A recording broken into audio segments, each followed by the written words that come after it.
Hello mọi người đã quay trở lại với channel của mình là MiZ và chào mừng tất cả bạn đã quay trở lại với Elden Ring. Đây là một con game được đánh giá là khó nhất thế giới và tôi đã phá đảo Elden Ring như thế nào thì xin mời tất cả các bạn hãy đón xem nhé. Và đặc biệt là bằng tay không nhé. Nếu các bạn đã xem cái tập Elden Ring trước đó thì mình xin phép được tóm tắt lại những gì đã xảy ra trong tập đấy. Ở tập trước thì tôi đã chạm trán với hai vị thần. Tên thần đầu tiên đã bị mình đánh bại nhưng không hoàn toàn và hứa hẹn sẽ gặp lại mình ở trong tương lai. Đến với vị thần thứ hai thì lần này là đánh bại thật và thu về cho mình một mảnh cổ ngữ và một mảnh hồi ức của vị thần này. Thì nếu các bạn muốn biết thêm thông tin của thằng này thì có thể ghé tập trước nhé. Tập này thì mình chỉ tập trung vào cái chuyến hành trình chinh phục Elden Ring bằng tay không của mình thôi. Và mình sẽ để link của tập trước ở dưới phần bình luận nhé. Sau khi mà đánh bại thằng thần Godric thì tôi quyết định đi tiếp vào trong cái lâu đài. Thì tôi phát hiện ra có một cái điểm checkpoint. Mấy cái điểm này quan trọng lắm nhé anh em. Đối với những ai mà chơi Elden Ring là cứ đi đến đâu mà thấy có cái điểm này là cứ check liền cho tôi. Nó sẽ giúp mình dịch chuyển đến những cái khu vực mà mình đã đánh dấu ở trên bản đồ. Sau khi ngồi nghỉ được một xíu và đứng dậy tiếp tục rời đi thì tôi phát hiện ra người quen. Nếu các bạn đã xem tập trước thì gã này đã giúp cho tôi biết từng đường đi nước bước ở trong cái lâu đài của thằng thần Godric. Và khi tôi tiêu diệt thằng thần Godric thì lại bắt gặp thằng này ở đây. Nhìn cái hành động của thằng này là tôi biết được là tên này rất là cây cú vị Á thần Godric. Sau khi tám chuyện với thằng gầy kia xong thì tôi quyết định đi tiếp. Nói thiệt với anh em nha, bất kỳ một cái địa điểm nào ở trong Elden Ring nó cứ như là một cái mê cung ấy. Mình mà cứ lãng vảng ở trong đó quá lâu là nhiều khi mình sẽ bị game đánh lừa thị giác. Chợt vượt được một lúc thì tôi cũng đã bước sang được một cái vùng đất mới tên là Linear of the Place. Tuy là game khó nhất thế giới nhưng mà nhà làm game cũng đáp ứng được cho người chơi những cái cảnh đẹp như thế này. Rất là thích hợp cho những ai đang cần một cái sự chữa lành. Nhìn phong cảnh trông rất là phong phú và thiên nhiên nhé.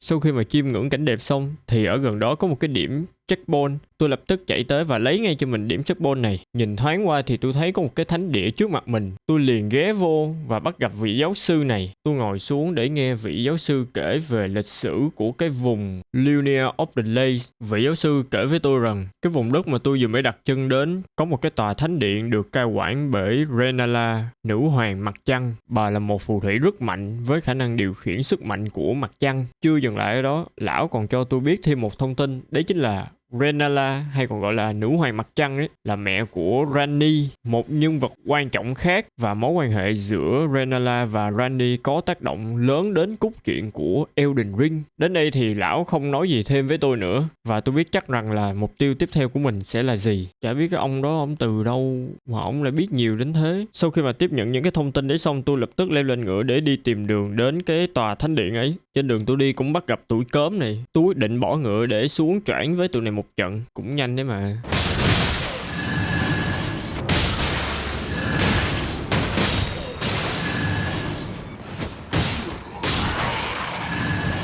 Khúc này là tôi đá hụt, lỗi tôi.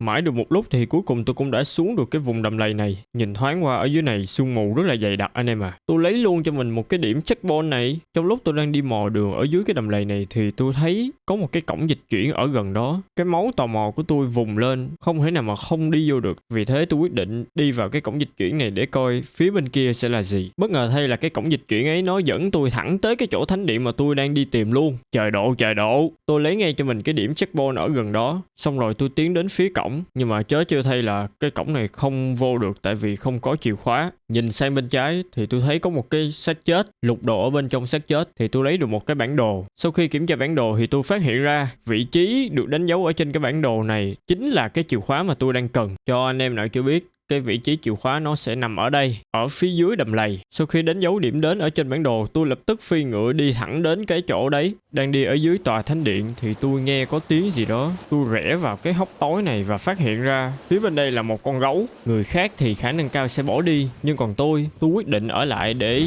chinh chiến với con gấu này. Tại vì mục đích chính của tôi khi chơi Elden Ring đấy chính là chinh phục những cái vị thần ở trên cái vùng đất này, và kèm theo đó đấy chính là những cái con quái vật trông như con gấu này thì mới ra dáng là bossing mạnh nhất của cả vùng này.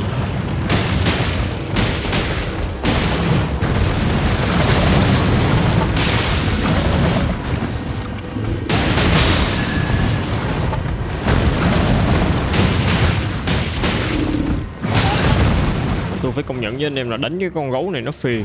Những cái con quái vật mà thân hình đô con, kèm theo đó là cái tính linh hoạt cao, đánh với tụi nó rất là phiền. Nhưng mà phải đánh thôi.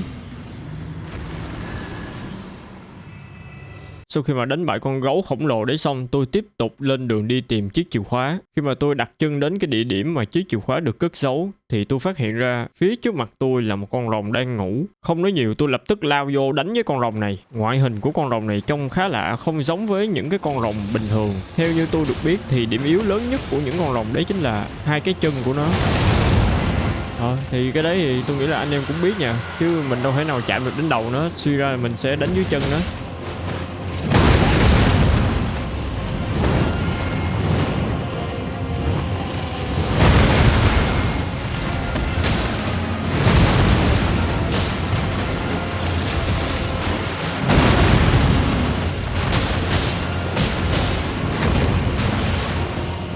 Thêm một cái nữa là khi đánh với những con rồng, bọn chúng rất là hay giữ khoảng cách để tỏa ra cái hơi trong người của nó, hay còn được gọi là lửa.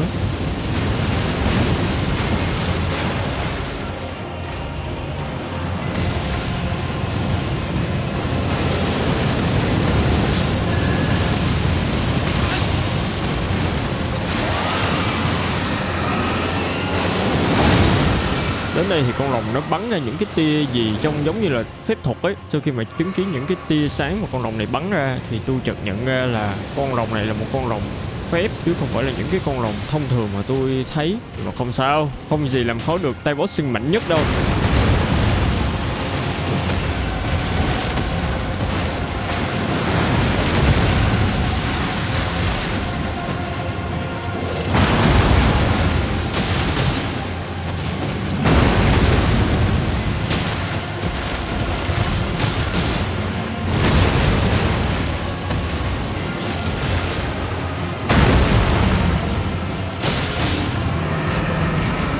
Và đấy là màn săn rồng đầu tiên trong cái chuyến hành trình này của tôi. Tiêu diệt con rồng xong, tôi lập tức tiến vào bên trong đây và tranh thủ lấy cái chìa khóa. Sau khi mà có cho mình chiếc chìa khóa, tôi lập tức quay trở về tòa thánh điện và sử dụng chiếc chìa khóa đấy để tiến vào bên trong. Vậy là tôi đã thành công trong việc đột nhập vào tòa thánh điện của vị nữ hoàng mặt trăng. Tôi lấy ngay cho mình điểm checkpoint ở trong này, ngó qua ngó lại thì tôi tiến vào bên trong đây và khởi động chiếc thang máy này để đi lên. Lên tới nơi, ta thấy trước mặt mình đấy chính là học viện phép thuật. Đang đi lên cầu thang thì mình bắt gặp hai thằng cha pháp sư này.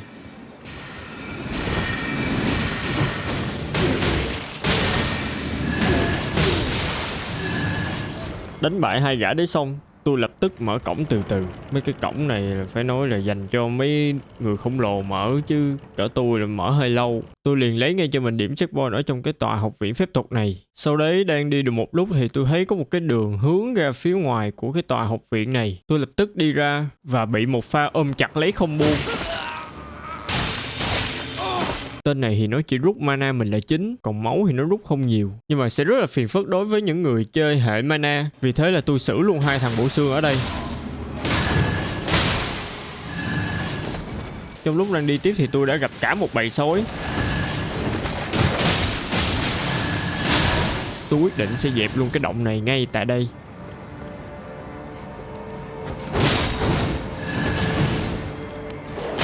Chợt vượt được một lúc xong thì tôi phát hiện ra vòng lặp thang máy. Tôi nhảy lên cái thang máy này và nó đã đưa tôi đi lên một cái chỗ khá lạ, nhưng mà cứ thuận theo tự nhiên đi tiếp thôi. Đang đi thì tôi phát hiện ra có hai thằng nó đang đào mỏ cái gì ở đây này. Tôi xử luôn anh em ạ. Tiến vào bên trong đây thì tôi thấy có một cái điểm checkpoint, tôi lập tức check ngay. Quẹo phải một cái thì tôi thấy có một thằng nó đang kiểu rình rình mình này. Tôi cố tình đứng đực ra để coi nó làm gì thì nó lao tới và nó móc ra một cái cây kiếm khá dài. Tôi né được và tặng cho tên này 3 cú, ngã ngửa luôn mà. Sau đấy thì tôi đã chạm chém rất là nhiều các vị pháp sư khác, thậm chí còn đối đầu với một thằng trông như cái lu này. Nhưng mà trong phút chốc tôi đã dọn dẹp sạch sẽ tụi này.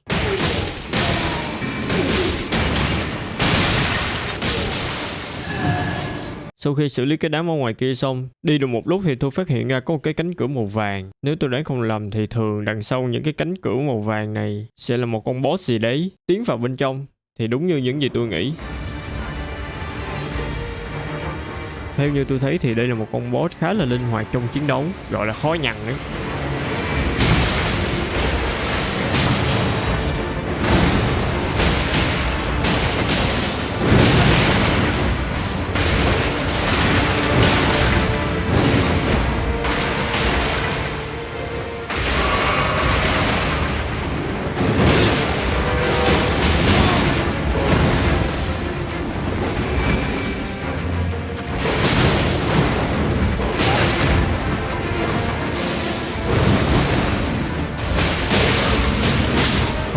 coi nhàn chiêu rồi giấy gần chết. Sau khi mà đánh bại cái con số phép thuật kia xong và đi tiếp thì tôi thấy có một cái đường nó khá là lỏng lẻo này. Theo như những gì tôi phỏng đoán, thường mà mấy cái đường mà đi đến con boss mà nó nhìn trông có vẻ nguy hiểm thì đường đấy sẽ là đường đúng. Tôi quyết định băng qua cây cầu này, tưởng chừng như là không có gì, cho đến khi cái quả cầu đấy lăn xuống.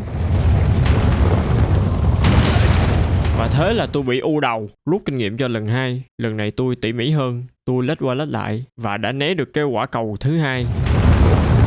Đi sâu vào bên trong thì tôi bắt gặp một thằng kỵ sĩ đang chặn đường mình đi đến gặp nữ hoàng. Đang uống bình máu thì nó đánh tôi luôn. Thằng này đúng là không có phép tắc gì trong chiến đấu. Vì thế là tôi cho thằng này ăn mấy cú đá và tan thành mây khói. Chôm được luống khiên mà. Tiến vào bên trong thang máy và đi lên. Lần này thì tôi nghĩ rằng là mình đã đến nơi. Tôi dùng hết sức để mở cái cánh cổng này ra. Đi vào bên trong thư viện phép thuật này. Chúng ta đã vào cutscene. Đang đi bộ trong sự thẫn thờ thì có một em nào đấy níu lấy chân tôi và nở một nụ cười ma quái. Sau đấy thì cũng có rất là nhiều em khác cũng hướng về phía tôi, nhưng mà bọn chúng chỉ toàn bò chứ không đi bằng 2 chân như người bình thường. Ngước lên trên thì đập vào mắt tôi đấy chính là vị nữ hoàng Renala, hay còn được gọi với cái tên là bà chùm phép thuật trong Elden Ring. Vậy là cuối cùng chúng ta cũng đã gặp nhau. Đánh với con này ở phase 1 dễ lắm anh em à. Mình chỉ cần canh những cái con phù thủy nhỏ lê lết ở dưới đất mà có cái vòng vàng bọc ở bên ngoài, mình đánh vô, đánh đúng 3 con là ả nữ hoàng sẽ tự động rơi xuống cho mình đánh thoải mái.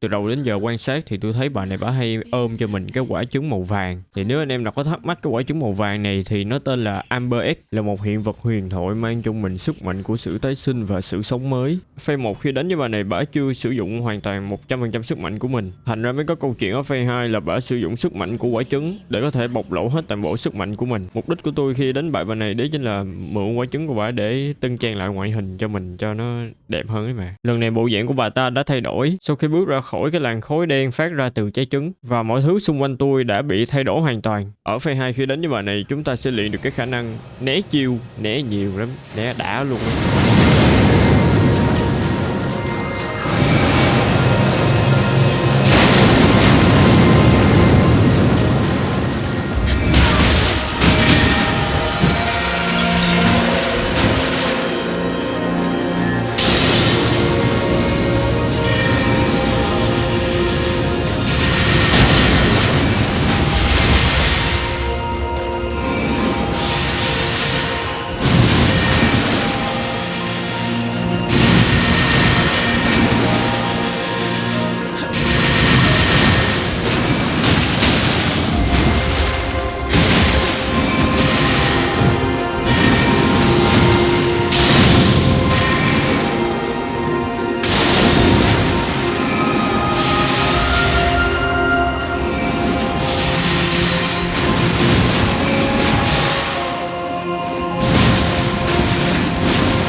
Và đấy là cái màn đối đầu với phù thủy mạnh nhất Elden Ring của tôi.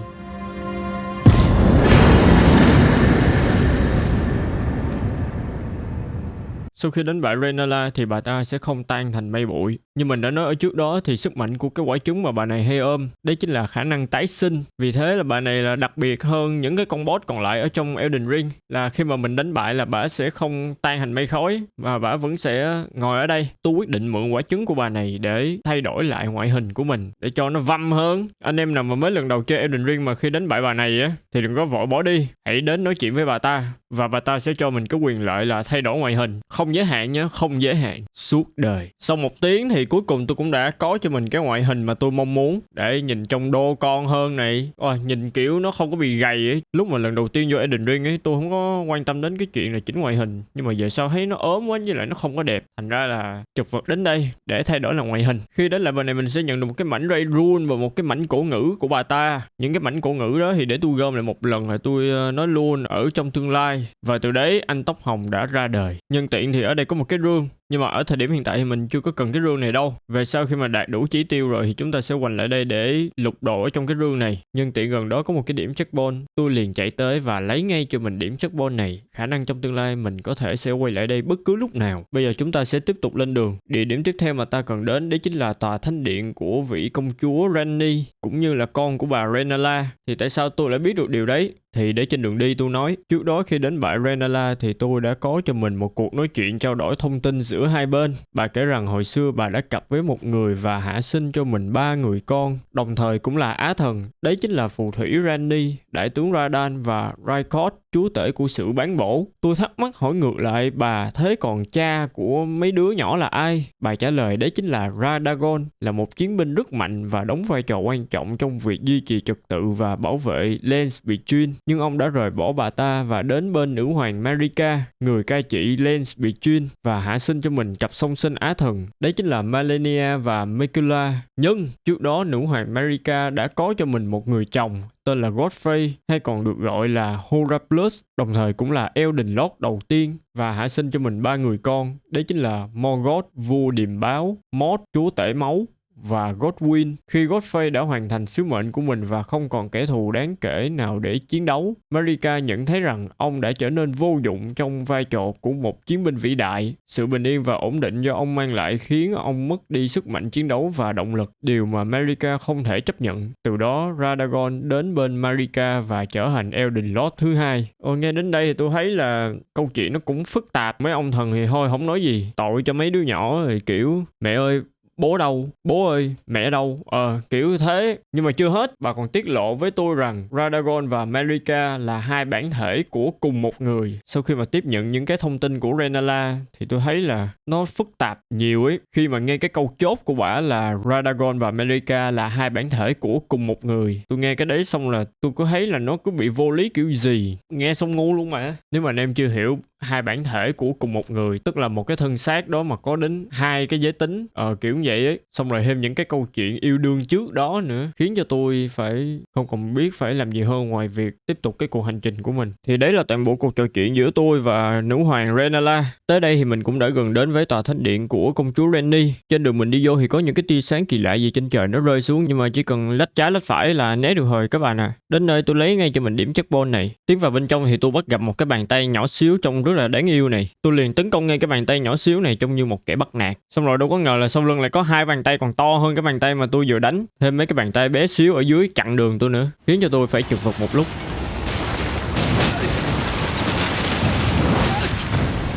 Bọn chúng rất đông và khá là dồn dập nhé. Lúc này tôi cố gắng lăn ra thật xa để giữ khoảng cách. Xong rồi tôi uống cho mình mấy bình máu để lấy lại phong độ. Tôi tung 3 cước để tiêu diệt bàn tay thứ nhất và 2 cước cho bàn tay thứ hai. Và thế là tôi đã thành công. Không gì làm khó được tay boxing mạnh nhất vùng này đâu. Vậy sao nói thiệt, đánh mấy con quái này lười lắm. Tôi khuyên là thôi nên bỏ qua đi, cứ chạy thẳng một mạch vô là được. Tôi bỏ qua hết mấy con quái kia để chạy thẳng một mạch vô. Và cũng không quên lấy cho mình điểm checkpoint ở trong này. Đi được một lúc thì tôi thấy ở trong đây nó có rất là nhiều ghế. Đang băn khoăn không biết chỗ này là gì thì con boss nó xuất hiện trước mặt mình. Ok, con boss lần này đấy chính là bóng ma hiệp sĩ. Con này nó khá giống với cái con mà lần đầu tiên tôi đặt chân vào Elden Ring mà tôi đối đầu ấy, tên là Chi Sentinel, nhưng mà thằng này lại khác. Nó xuất hiện dưới hình dạng trông giống như là một bóng ma và biết sử dụng cả phép thuật nữa.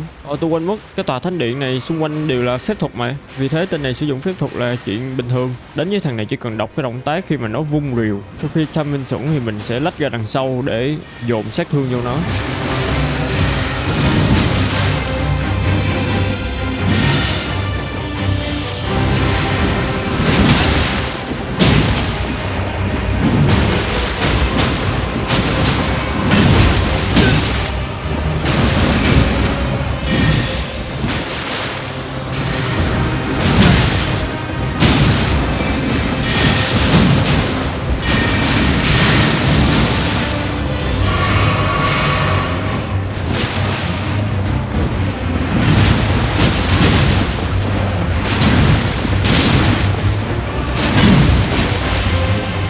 Câu kéo cho nó được nửa cái máu thì đến đây nó sử dụng tuyệt kỹ của Phase 2, khiến cho trận đấu ngày càng trở nên căng thẳng hơn.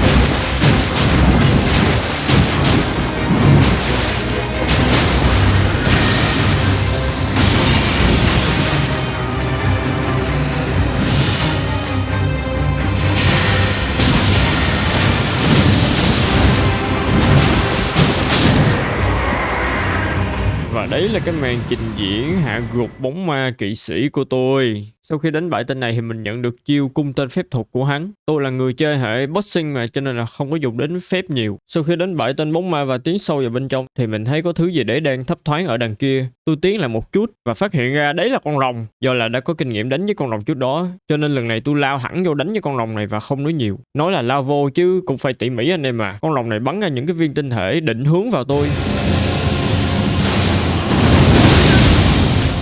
Nhưng đánh được một lúc thì con rồng bỏ đi và hứa hẹn sẽ gặp lại mình trong tương lai, y chang cái thằng boss đầu tiên mà mình đánh ở trong tập 1.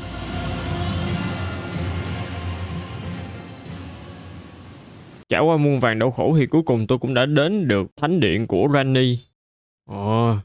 Đây là Ranni đấy mọi người, con gái của nữ hoàng Rennala. Bây giờ tôi sẽ tóm tắt cuộc trò chuyện giữa tôi và Ranni. Cô ta tự giới thiệu mình là Ranni the Witch, hay còn gọi là phù thủy Ranni. Cô đang âm thầm thực hiện một kế hoạch nhưng mà bị thiếu một nhân lực quan trọng. Chắc các bạn cũng biết là sự có mặt của tôi ở đây là để làm gì rồi nha. Ranni đề nghị tôi tham gia vào nhóm của cô để giúp cô thực hiện cái mục tiêu của mình, mục tiêu mang tầm thế giới. Đến đây thì ta có hai sự lựa chọn, một là trở thành đồng minh của Ranni, còn hai là không. Nhưng mà tôi nói thiệt thì đa số sẽ là bỏ qua, kiểu không thèm nói chuyện gì đến Ranni luôn, cứ khơi khơi đi tiếp thôi. Thì tôi khuyên là nên chấp nhận nhiệm vụ của Ranni và trở thành đồng minh của cô ta đi. Tại vì sau khi mình hoàn thành xong hết toàn bộ nhiệm vụ của Ranni thì mình sẽ được thưởng. Và phần thưởng ấy đấy chính là một món vũ khí Legendary. Thực sự là những ai mà chơi Elden Ring thì lúc nào cũng muốn trong kho đồ của mình sẽ có những cái món vũ khí gọi là hạng nặng, đã lắm. Thôi nên chấp nhận các bạn ơi. Vì thế là tôi chấp nhận lời đề nghị của Ranni và trở thành đồng minh của cô ta.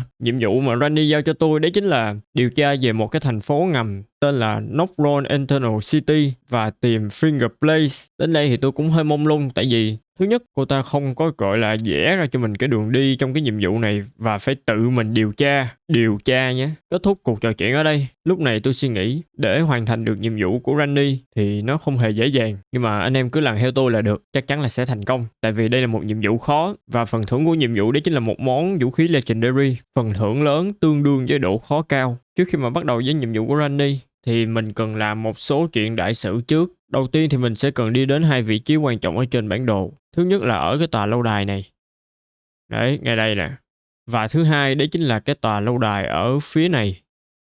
Phosphorus nè. Ok, bây giờ lên đường thôi. Do là tôi chưa có checkpoint ở những cái khu vực gần cái tòa lâu đài ấy, thành ra là đi hơi lâu. Không sao các bạn à, cùng lắm là cưỡi ngựa tầm đâu đấy 10-15 phút là tới nơi à. Đang đi giữa đường thì có một điểm checkpoint này. Tôi xuống ngựa để lấy luôn cái điểm này, để về sau có gì TB lại cho nó đỡ cực. Xong rồi tôi triệu hồi con ngựa ra và phi thẳng qua những cái rừng cây này. Trời lúc này cũng đã tối rồi. Mãi được một lúc thì cuối cùng tôi cũng đã đến nơi. Đứng từ ngoài nhìn vô, ta thấy rằng tòa lâu đài này chắc chắn là sẽ có lính canh ở bên trong. Mở bản đồ lên check thì đúng là tôi đã đến nơi. Đến đây thì các bạn muốn quánh nhau thì quánh, còn không quánh thì thôi mình băng qua tụi này luôn. Nhưng mà tôi là boxing mà, thành ra là một thằng lính này, hai thằng này, ba thằng này. Ôi thằng này nhìn trông ngớ thế. Có kẻ xâm nhập như thế này mà nó vẫn đứng đực ra đấy và không làm gì cả. Nhưng mà bị cái là nó đứng chắn hết đường đi của tôi rồi, thành ra là tôi không ra tay không được. Vô được bên trong lâu đài thì đập vào mắt tôi đấy chính là xác của một con gì đấy khá lớn, nhưng mà không cần phải bận tâm. Nhưng không ngờ tôi lại bị đột kích từ trên không. Có thằng nào nó ném bom lửa xuống, thậm chí còn có cả mấy con chuột nó nhảy ra nữa này. Tôi lười đánh nhau quá cho nên là tôi băng qua tụi này luôn. Khi lên được tới trên thì đập vô mặt tôi là một thằng kỵ sĩ. Nhưng thằng kỵ sĩ này sở hữu cho mình một cây kiếm máu và nó còn cầm thêm một cái khiên. Tôi sinh ra là để trị những cái thằng cầm khiên như thằng này, và tôi nhận được skill chém máu. Cái skill này mình sẽ sử dụng bằng máu của mình. Mỗi lần dùng skill này là mình sẽ bị tốn máu, cho nên là tôi cũng chả cần gì cái skill này. Coi ảnh nằm ngố thật. Đánh bại thằng kỵ sĩ này xong, tôi trèo lên cầu thang với tốc độ bàn thờ. Lên tới nơi, phía trước mặt tôi là một cái rương. Mở rương ra và tôi nhặt được một nửa của cái mảnh mè đai. Cái khúc này là anh em phải đi nhặt hai cái mảnh mè đai ở hai cái tòa lâu đài. Mục đích để làm gì thì để tôi nhặt đủ rồi anh em sẽ biết. Đến với tòa lâu đài thứ hai thì lần này đường đi nó sẽ xa hơn và trắc trở hơn nhiều. Ở cái chuyến đi lần này, chúng ta sẽ được bước sang vùng đất mới. Thật ra cái vùng đất ở bên này thì cái cách qua nó không hề phức tạp đâu, chỉ cần phi ngựa bám theo bản đồ là qua thôi. Chứ còn mà ở bên cái vùng đầm lầy nơi mà mình đánh với nữ hoàng Rennala, để mà qua được cái vùng đất bên đó thì mình phải đánh thắng thằng Godric. Còn không thì có một cái đường tắt để đi qua, nhưng mà nhìn cái đường tắt đấy thì nó hơi cồng kềnh. Khi đặt chân qua vùng đất này thì chúng ta thấy xung quanh toàn là màu đỏ, và cái thứ màu đỏ bao trùm lấy cái vùng đất này đấy chính là Scarlet Rot. Theo như tôi được biết thì đấy là một lời nguyền, nhưng mà bây giờ mình chỉ tập trung vào mục tiêu chính của mình là đi đến cái tòa lâu đài ấy và lấy một nửa mảnh mề đai còn lại thôi. Trong lúc tôi đang vội vã thì có kẻ đã ngáng đường tôi, khiến cho tôi phải bỏ ngựa xuống để đánh tay đôi với tên đấy, tung cho 2 cước. Lúc này tôi đang hoang mang vì kêu mãi mà con ngựa nó không ra. Tôi chợt nhận ra là mình đang đứng trên cái vùng nước bị nhiễm Scarlet Rot. Nếu mà để cái thanh Scarlet Rot đầy thì mình sẽ bị mất máu, thì mỗi 1 giây máu mình sẽ rút một chút. Cái chất độc này khá là phiền đối với người chơi và không có cách nào để loại bỏ nó hoàn toàn, hay gọi là miễn nhiễm. Chật vật được một lúc thì tôi cũng lên được chỗ để né cái vùng nước Scarlet Rot, thì tôi thấy có một kẻ được triệu hồi ra. Nếu mà các bạn chơi Elden Ring á, và đang cưỡi ngựa đi dạo hoặc là đi đâu đó và đột nhiên nhân vật của bạn xuống ngựa, thì nguyên nhân chính đấy chính là do những kẻ như thế này. Nếu mà mình đi vào cái vùng của nó là chắc chắn rằng là mình sẽ đánh với nó, còn nếu không muốn đánh với nó thì các bạn cứ chạy bộ xa xa ra xíu rồi kêu ngựa đi tiếp. Nhưng mà nên đánh với tụi này đi, tại vì tụi này thường hay rơi ra đồ ngon, cho nên là thôi cứ đánh đi. Tụi nó cũng là Tonic như mình thôi. Lúc này không phải là 1 chọi 1 mà là 2 chọi 1, thực sự là không công bằng. Kèm theo đó tôi còn bị nhiễm thêm chất độc Scarlet Rot nữa, khiến cho trận đấu của tôi trở nên gay cấn. Lúc này máu của tôi rút liên tục. Tôi núp vào một góc và nóc cho mình mấy bình máu. Sau đấy tôi bật cái bản đồ lên và teleport đến một cái chỗ checkpoint bất kỳ. Chỉ có khi đấy là mình mới hết bị nhiễm độc của Scarlet Rot. Anh em chơi bên vùng đất này nhớ cẩn thận cái vụ Scarlet Rot nhé, đặc biệt né những cái vùng nước mà nhiễm Scarlet Rot ra. Trải qua sự trở ngại đầu tiên thì cái đường từ đây đi đến tòa lâu đài nó vẫn còn rất xa, thành ra là tôi sẽ không có dừng chân ở bất kỳ nơi nào nữa. Tôi sẽ lên ngựa và đi thẳng tới cái chỗ lâu đài đấy luôn. Chật vật được một lúc thì cuối cùng tôi cũng đã đến nơi và lấy ngay cho mình cái điểm checkpoint này. Vào tới bên trong thì mọi thứ xung quanh nó khá là tối, nhưng mà không sao, không có đến mức mù. Thật sự lúc này tôi rất là lười đánh, thành ra là tôi băng qua hết cái tụi quái ở đây và trèo lên cầu thang một cách thần tốc. Lên tới nơi thì chúng ta đã thấy ngay cái rương trước mặt mở ra và chúng ta đã có một nửa mảnh mề đai thứ hai. Sau khi mà thu thập đủ 2 mảnh mề đai ấy, chúng ta sẽ tiến tới vị trí này ở trên bản đồ. Do là tôi chưa có checkpoint ở cái khu vực nào gần cái chỗ mà tôi đang muốn tới, thành ra chúng ta sẽ đi đến một chỗ khá là quen thuộc. Đấy chính là chỗ này. Vị trí này là trước cổng học viện của nữ hoàng Renala. Tôi đã từng tới đây một lần rồi để đánh với nữ hoàng. Quay lại phía sau, tiến tới cái cổng màu xanh này và đi vô thì chúng ta sẽ được dịch chuyển sang hướng đối diện. Mở bản đồ lên check. Đấy thì bây giờ chỉ cần đi theo cái đoạn đường thẳng này cho đến chỗ mà chúng ta cần đến. Xong xuôi rồi thì bây giờ mình sẽ bắt đầu lên đường. Vừa đi được một xí thì đập vô mặt tôi là một thằng kỵ sĩ áo đen đang định xuống ngựa để nói chuyện một xíu, thì thằng này phóng tới vả một phát vô đầu tôi, thốn chịu được, và thế là cuộc chiến bắt đầu.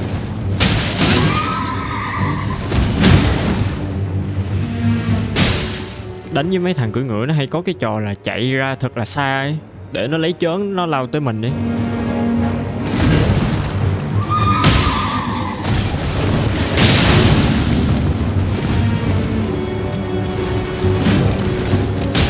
Đang đánh giữa chừng thì tự nhiên thằng này nó bỏ đi. Tôi tò mò chạy lại xem thử,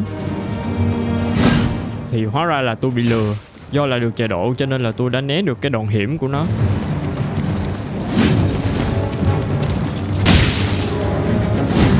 Gãy nhau một hồi thì tôi đã đánh chết con ngựa của thằng kỵ sĩ này và khiến cho hắn bị té xuống. Lúc này là lợi thế hoàn toàn thuộc về mình rồi. Cho anh em nào chưa biết thì tôi có một cái kỹ năng, đấy chính là kỹ năng hút máu.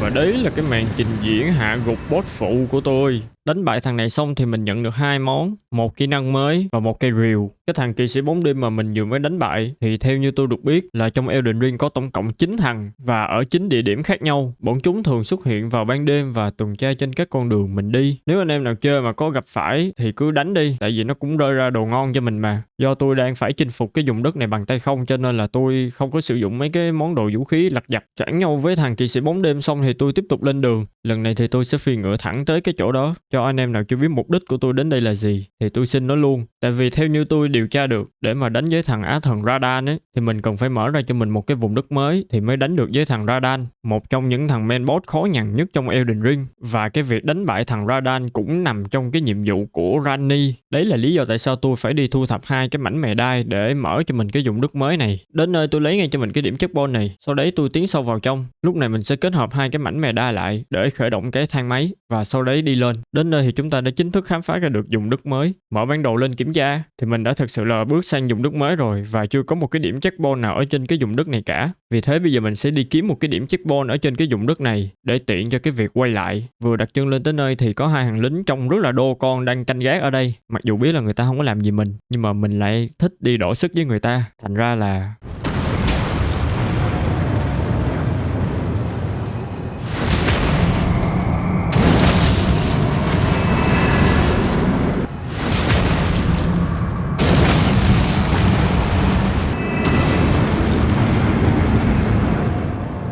trên đường tôi đi thì tôi lại gặp lại thằng kỵ sĩ áo đen trước đó.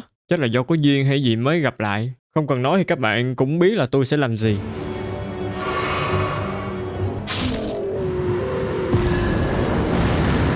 Đánh bại thằng kỵ sĩ bóng đêm xong thì tôi lại nhận thêm cho mình được một kỹ năng mới. Đi mãi được một lúc thì cuối cùng tôi cũng đã tìm ra cho mình được một cái điểm checkpoint ở trên này. Tôi quyết định ngồi xuống để nghỉ ngơi thì cô gái Melina xuất hiện. Nếu các bạn đã xem tập 1 của tôi thì chắc chắn các bạn sẽ biết rằng lý do tại sao cô gái Melina này hay xuất hiện tại những cái điểm checkpoint mà mình hay ngồi nghỉ. Ở lần xuất hiện này, Melina cho tôi biết rằng là tôi đang ở rất là gần cái cây Earth Tree trong Elden Ring rồi. Chỉ cần cố gắng thêm chút nữa là sẽ đi được đến đó. Và cô còn giải thích thêm rằng cây Earth Tree là trung tâm của quyền lực và sự sống trong thế giới. Nó không chỉ là biểu tượng của sức mạnh mà còn là nguồn gốc của sự sống và ánh sáng, duy trì sự cân bằng trong thế giới. Nếu các bạn chưa biết cái cây Earth Tree ở đây là gì ấy, đấy chính là cái cây màu vàng to đùng mà khi mà mình vừa mới đặt chân vào Elden Ring là mình đã thấy ấy.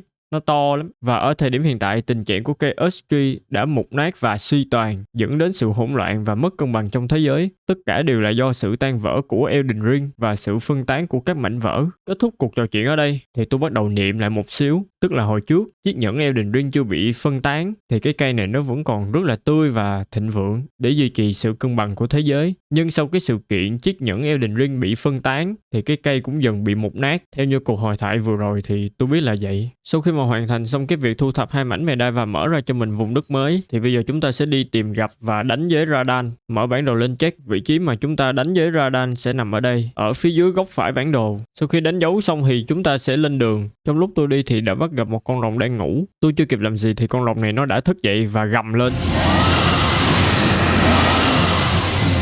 Cái cách tấn công của con rồng này nó khá là giống với 2 con rồng trước đó mà mình đánh. Nó chỉ khác về ngoại hình và có lẽ vậy. Nhìn vẻ bề ngoài của con rồng này trông giống như là một con rồng thay ma. Nhưng mà tôi đã quên mất một điều rằng là mình đang ở trên vùng đất bị nhiễm Scarlet Rot. Cho nên khả năng cao con rồng này cũng đã bị nhiễm Scarlet Rot. Và thậm chí tôi có cảm giác là con rồng này bự hơn 2 con rồng trước đó mà mình đánh, bằng cách là nhìn cái chân của nó. Nhưng mà không sao, do là đã thuộc bài đánh với rồng rồi cho nên là con rồng này tôi đánh cũng nhanh. Và đặc biệt hơn là con này nó còn phun ra cái làn khói của Scarlet Rot. Cái chất độc của con rồng này phun ra tuyệt đối là phải né chứ không được ở trong đấy quá lâu, vì thứ nhất nó sẽ làm mình mất máu và thứ hai nó sẽ tăng cái Scarlet Rot trong người mình lên. Thành ra là tôi phải tìm cách né thật là xa con rồng này. Nếu mà bản thân mình bị nhiễm Scarlet Rot trong lúc mà chiến đấu với con rồng này thì cái cuộc chiến nó sẽ rất là khó khăn đối với mình. Chợt vượt được một lúc thì cuối cùng tôi cũng đã đánh cho con rồng này gần chết. Phút này là tôi chủ quan rồi.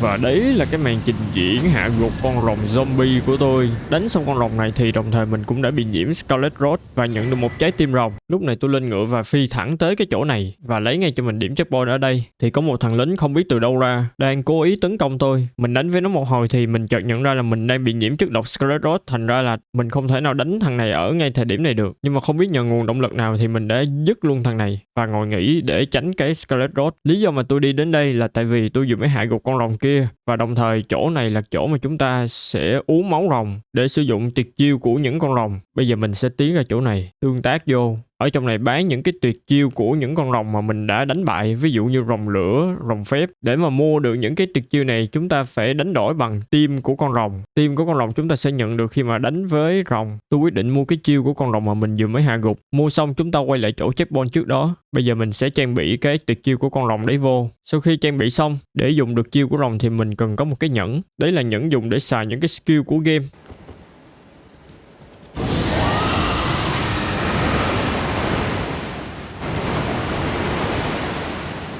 để trông oách liền. Nhưng mà do là chinh phục Elden Ring bằng tay không, thành ra là tôi cũng không thể sử dụng cái đầu của con rồng này được. Sau khi mà test chiêu xong thì tôi tiếp tục lên đường đi đến địa điểm mà mình sẽ đánh với Radan. Chúng ta đã rất là gần rồi. Khi đến nơi, tôi lấy ngay cho mình cái điểm checkpoint này, quay lại nhìn thì ở đây đang có một cái cuộc hỗn chiến. Tôi lên ngựa và phi thẳng tới một cái tảng đá ở gần đó nhằm mục đích quan sát. Nói thẳng ra là hóng ấy.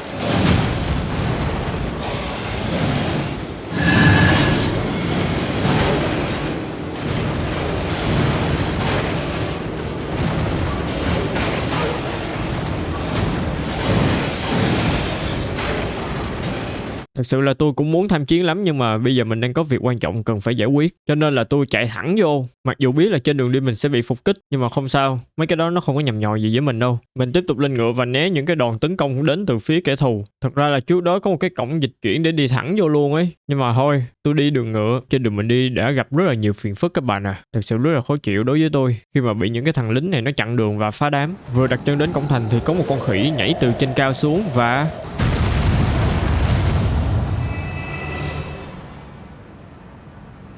xử lý xong con khỉ, tôi lập tức tiến tới cổng thành và phát hiện ra là cổng thành đã bị khóa. Lúc này trong đầu tôi chợt nghĩ ra là sẽ còn một cái đường khác để đi vô. Tôi vòng ra đằng sau thành và đúng như những gì tôi nghĩ là ở đây có một đường khác để đi vô. Tôi lập tức chạy lên cầu thang. Lúc này tôi mở cửa, nhưng mà xui thay là cửa này bị khóa. Lúc này tôi khá bối rối không biết phải đi đường nào, thì đập vô mặt tôi đấy chính là một cái thang để bắt lên. Tôi leo lên với tốc độ bàn thờ. Khi lên tới nơi tôi xử lý nốt mấy thằng lính đang canh gác ở trên này. Phải công nhận là mò đường ở trong này nó khá là lâu ấy. Tiến vào trong căn phòng này, tôi lập tức đá thằng lính ở đó và mở cửa ra. Thì tôi chợt nhận ra đây là cái cửa khi nãy mà mình mở không được. Kệ đi, bây giờ mở sẵn, có gì mốt tiện thì chạy ra luôn, đỡ phải chạy ra chạy vô, đỡ phải mở cửa. Chợt vào một lúc khá là lâu ở trong này thì tôi đụng độ với hai con sư tử. Cái con này nó khá là giống với cái con mà mình đã từng đánh ở trong cái tòa lâu đài của thằng Godric, nhưng mà lần này là tận hai con lận. Thành ra là cuộc chiến nó cũng hơi nan giải các bạn à.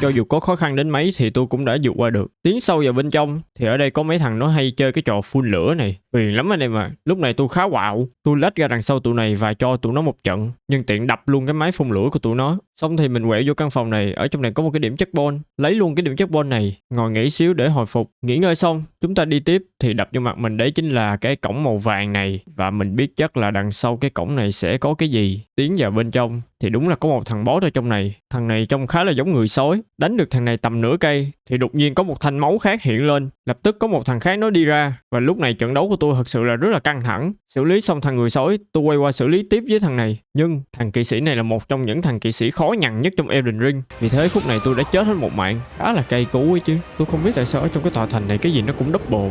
Mình đánh với con sư tử mình cũng phải đánh với hai con. Mình vô mình đánh boss mình cũng phải đánh với hai con. Buồn cười thật. Ở bài học đầu tiên thì tôi rút ra một điều rằng là tôi sẽ xử lý thằng này nhanh chóng và giảm đáng kể sát thương nhận vào.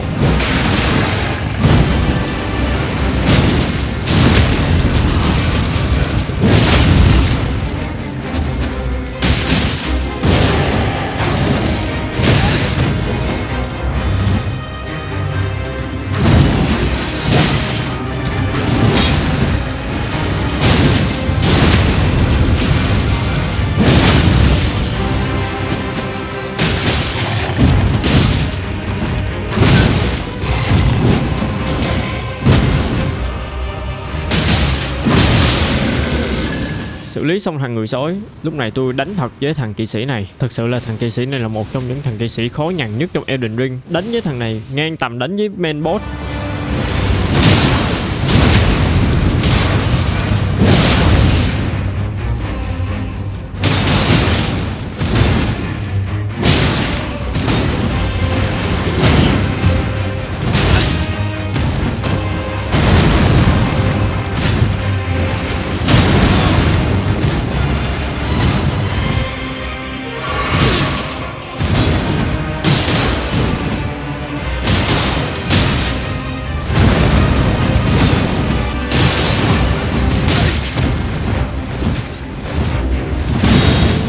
Vừa rồi nó vừa mới tỏa ra một cái tia sáng, điều đấy chứng tỏ rằng là nó đã bước sang phase 2.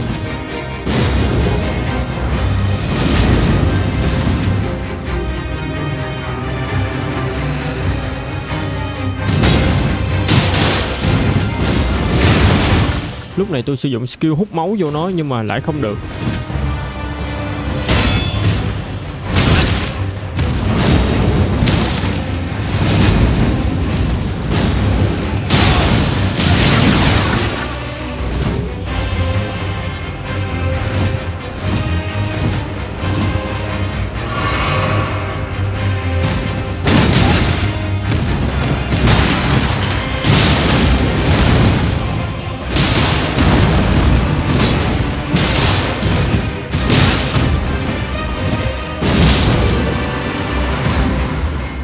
Và đấy là cái màn trình diễn hạ gục duo boss trong Elden Ring của tôi. Nhưng tiện nói luôn, cái lý do mà tôi không đi cái cổng dịch chuyển mà tôi đi thẳng vô như thế này ấy, để đánh với hai thằng này. Và sau khi hạ gục hai thằng này xong, mình sẽ nhận được một món vũ khí Legendary. Đúng như tôi nghĩ, một món Legendary tên là Rune Razor. Đây là một cây kiếm đá. Đánh bại hai thằng boss xong, tôi chạy tới và lấy ngay cho mình cái điểm checkpoint ở đây. Ngồi xuống nghỉ xíu để hồi phục. Lúc này mình sẽ trang bị cái cây kiếm đá mà mình vừa mới thu phục được để test cho mọi người xem nhé.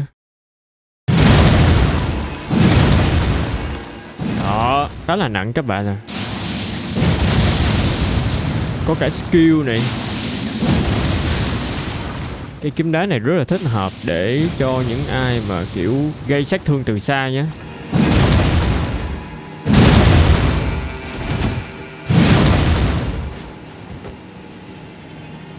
Lúc này ta mở bản đồ lên và TB lại cái chỗ mà mình vừa mới checkpoint tức thì ấy để nó reset lại mọi thứ. Sau khi TB xong thì lúc này ở đây có sự xuất hiện của rất là nhiều Tanist khác, thậm chí còn có cả thằng người sói, vệ sĩ của công chúa Rennie ở đây này. Lúc này ta sẽ chạy sâu vào bên trong, bước trên những bước cầu thang này và gặp cái thằng cha này ở đây. Nhưng tiện ở trong cái lâu đài này đang tổ chức một sự kiện tên là Festival Radahn. Festival được tổ chức để tôn vinh Radahn và những thành tích của ông trong chiến tranh và bảo vệ vùng đất. Mục đích chính của festival lần này đấy chính là đối mặt với Radahn, mang lại sự giải thoát cho ông khỏi sự hành hạ của Scarlet Rot. Đấy là lý do tại sao mà khi mà mình vừa mới TB đến đây, xung quanh có rất là nhiều các Tanist khác đã tập trung đông đủ ở nơi này. Theo như lời kể của thằng cha tổ chức cái festival này, hồi xưa ở trên cái vùng đất này đã từng có một cuộc chiến nổ ra giữa hai vị á thần, đấy chính là Malenia và Radahn. Cuộc chiến giữa họ không chỉ là vì quyền lực mà còn để chứng tỏ sức mạnh và danh dự cá nhân. Radahn được biết đến với sức mạnh vật lý to lớn và khả năng điều khiển các vì sao, trong khi Malenia là một chiến binh kiên cường và mang trong mình sức mạnh của Scarlet Rot. Trong trận chiến với Radahn, cô đã sử dụng sức mạnh này, dẫn đến việc cả hai đều chịu những tổn thương nặng nề. Scarlet Rot đã khiến Radahn mất trí và trở thành một con quái vật bị hành hạ bởi sự mục nát. Dù không rõ ai là người thắng, nhưng trận chiến đã để lại dấu ấn sâu đậm và làm thay đổi vận mệnh của cả hai chiến binh. Sau khi trận chiến ấy kết thúc thì không rõ là Malenia đã trôi vạt về đâu, còn Radahn ở thời điểm hiện tại do là đã bị Scarlet Rot ăn mòn từ bên trong lẫn bên ngoài, thành ra là bây giờ chỉ lang thang ở trên chiến trường và ăn thịt đồng loại của mình để sống qua ngày. Nghe đến đây thì ta thấy rằng là Scarlet Rot nó khủng khiếp đến cỡ nào, và bây giờ vị đại tướng Radahn này rất là cần một người để đi đến và đối đầu với ông nhằm giải thoát cho ông. Người đấy chắc chắn sẽ là tôi. Sau khi nói chuyện với hàng tổ chức sự kiện xong, ta sẽ nhận được một biểu cảm chiến thắng. Sau đấy chúng ta cứ chạy ra đằng sau, đi vô căn phòng trông như nhà thờ này, quẹo phải ra cái thang máy này, đợi cái thang máy nó đưa mình xuống với tốc độ bàn thờ. Xuống tới nơi, tiến thêm một xíu, chúng ta sẽ thấy một cái cổng dịch chuyển. Từ cái cổng dịch chuyển này chúng ta sẽ được dịch chuyển đến cái vùng đất mà đã xảy ra cái cuộc chiến mang tính lịch sử kia. Bước qua cổng dịch chuyển thì chúng ta đã đến nơi.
này là qua phase 2 rồi đó. Phase 2 của thằng này nó hơi đặc biệt xíu là nó sẽ nhảy lên trời, đợi được một lúc là nó sẽ phi xuống như một cái cục thiên thạch, và chiêu đấy cũng là một chiêu chí mạng, thành ra là phải né, bắt buộc phải né.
Và đấy là cái màn trình diễn nhằm giải thoát vị Á thần Radan của tôi. Đánh bại Á thần Radan xong chúng ta sẽ nhận được một mảnh cổ ngữ và một mảnh hồi ức. Do là vị đại tướng Radan có khả năng điều khiển quỹ đạo của các thiên thể, giữ chúng ở một vị trí nhất định trên bầu trời. Hàng trăm năm qua, bằng cách sử dụng sức mạnh của mình, Radan đã giữ các thiên thạch ở vị trí cố định, ngăn chúng rơi xuống và gây ra hãm họa. Vì mình đã tiêu diệt Radan hoàn toàn, cho nên là các sao băng từ trên trời rơi xuống, và trong số đó có một quả rơi xuống ngay tại vùng đất ở gần đó. Mở bản đồ lên check thì đúng thiệt là có một quả sao băng đã rơi xuống ngay tại vị trí này. Tôi lập tức đánh dấu lại, nhưng tiện đánh xong ở đây có một chỗ checkpoint, tôi lập tức tới lấy luôn. Xong rồi mở bản đồ lên check lại thêm lần nữa. Tôi quyết định dịch chuyển đến vị trí ở gần đó. Anh em còn nhớ cái vị trí này chứ? Vị trí này chính là cái vị trí mà trước đó mình đã đi qua này. Tôi lập tức kêu ngựa ra và phi thẳng đến cái chỗ mà quả thiên thạch vừa rơi xuống. Do là trời tối quá cho nên là cũng không thấy gì nhiều. Quay trở lại vào buổi sáng, lúc này tôi mong là anh em sẽ thấy rõ, tại vì không biết hôm nay là ngày gì, ở đây có rất là nhiều sương mù, thành ra là nhìn nó cũng không được rõ hoàn toàn.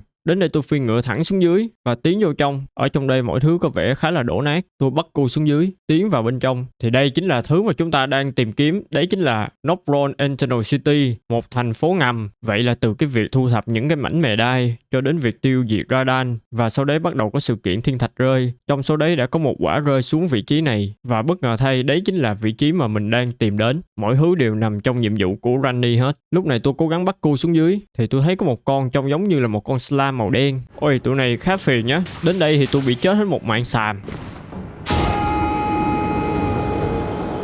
Cay lắm các bạn à. Nếu mà các bạn đang di chuyển ở dưới thành phố ngầm Eternal City ấy, thì nhớ cẩn thận nha, tại vì lúc mới vô chưa có checkpoint ấy, mà lỡ có chết là chúng ta sẽ quay lại đất liền ấy, quay trở lại với thành phố ngầm. Lúc này do là tụi này nó quá phiền phức cho nên là tôi chịu hồi cái đầu rồng ra để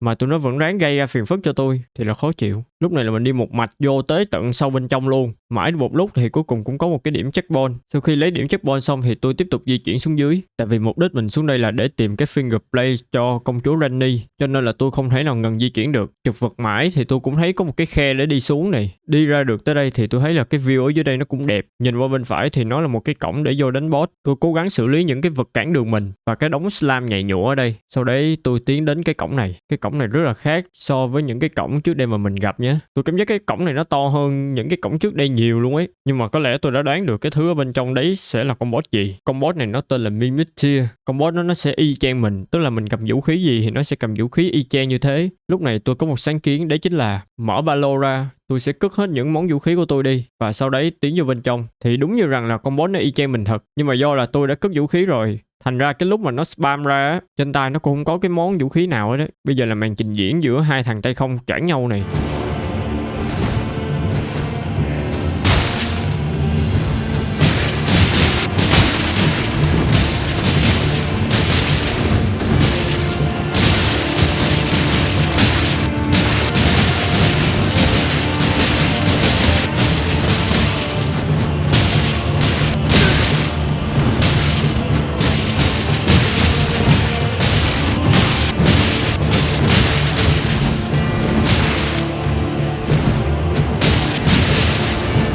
Sau một hồi đánh nhau bầm dập, tôi quyết định mở ba lô ra và trang bị cho mình một món vũ khí để cho nó nhanh đấy mà, chứ đánh tay không mất lần 1 máu, 2 máu, 10 máu chắc tới mai. Sau khi trang bị vũ khí vô thì cuộc chiến này đã kết thúc một cách rất là nhanh chóng.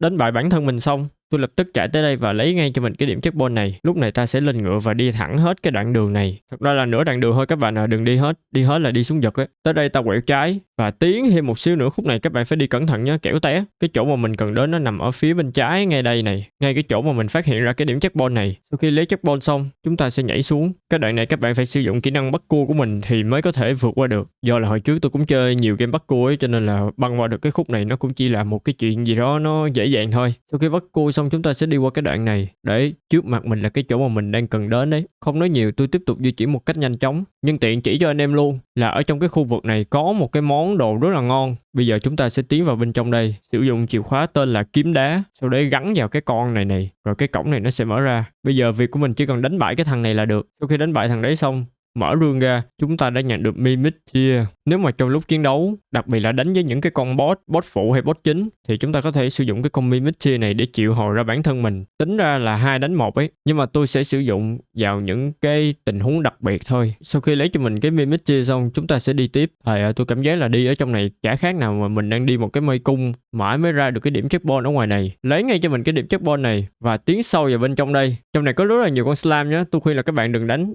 mất thời gian, còn không thì đánh để lấy vật phẩm của mấy con slime nó rơi ra để ráp đồ. Lúc này có một cái con slime khổng lồ nó spam ra, đấy chính là con khỉ. Con khỉ đấy tên là con tròn ấy. Nhưng mà tôi cũng mặc kệ và tiến vào cái rương ở trong này. Mở rương ra, chúng ta đã có finger blade, đúng với cái thứ mà công chúa Randy đang cần. Sau khi lấy cái vật phẩm finger blade xong, chúng ta có thể tẩu thoát ra khỏi đây bằng cái cổng dịch chuyển này. Nhưng mà xui thay là con khỉ nó đã chặn đường tôi rồi. Thành ra là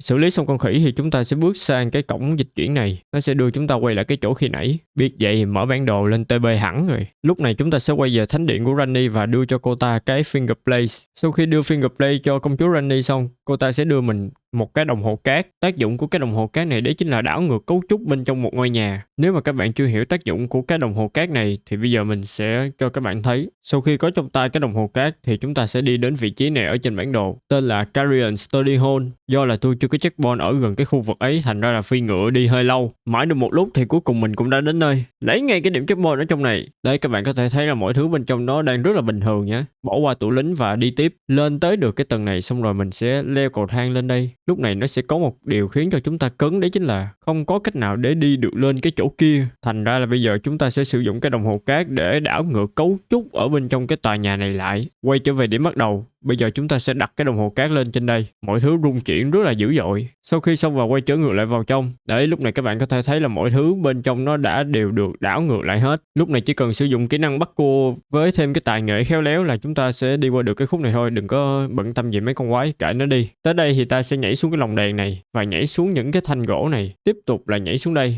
Đấy, và chúng ta đã thành công đi được đến cái chỗ này. Xuống tới nơi, chúng ta sẽ mở cái cánh cửa này ra. Ngoài trời có vẻ là đang mưa rất lớn. Tôi lấy ngay cái điểm checkpoint này. Và bây giờ chúng ta sẽ phi ngựa tiến thẳng về phía trước. Đang đi giữa chừng thì có một thằng mập nó chặn đường tôi. Thằng này nhìn tuy mập nhưng mà khó đánh phết đấy.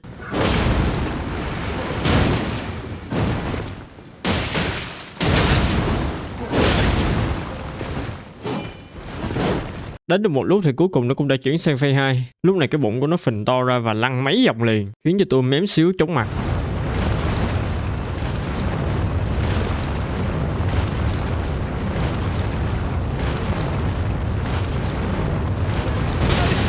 Ngay pha cuối thì cũng trúng nữa. Xong rồi thằng này nó sử dụng cái chiêu chọt liên tục này, khiến cho tôi mém tử trận. Tôi giữ khoảng cách với thằng béo này và hồi lại cho mình một lượng máu.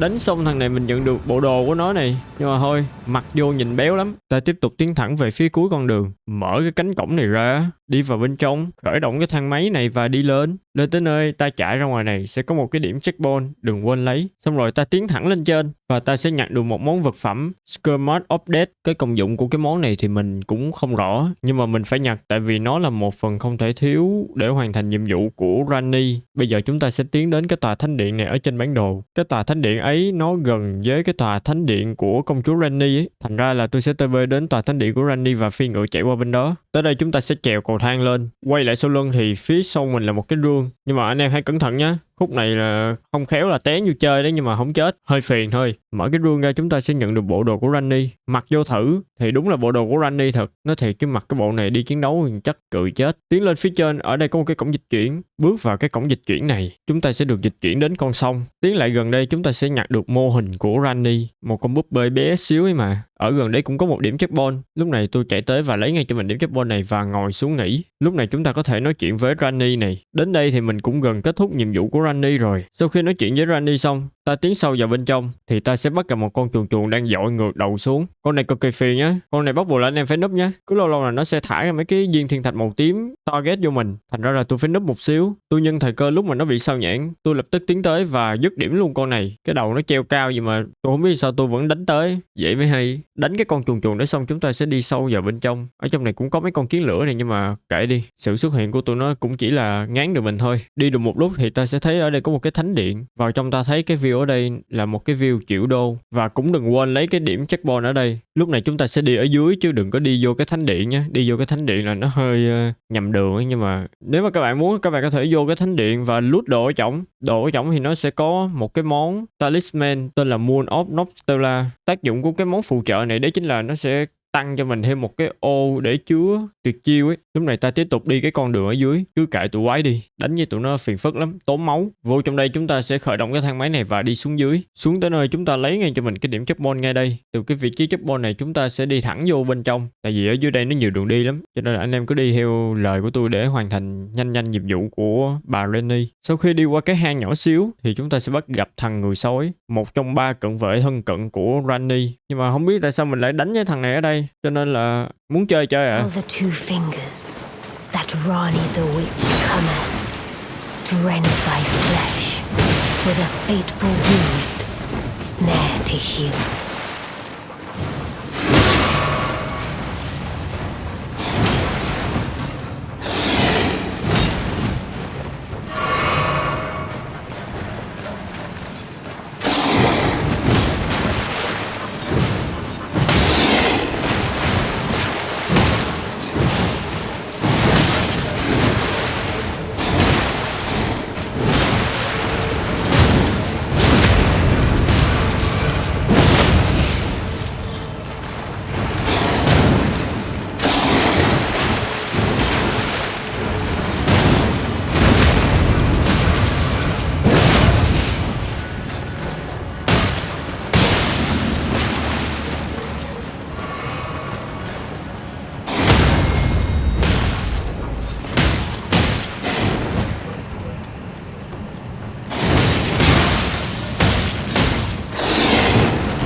Beautifully fought.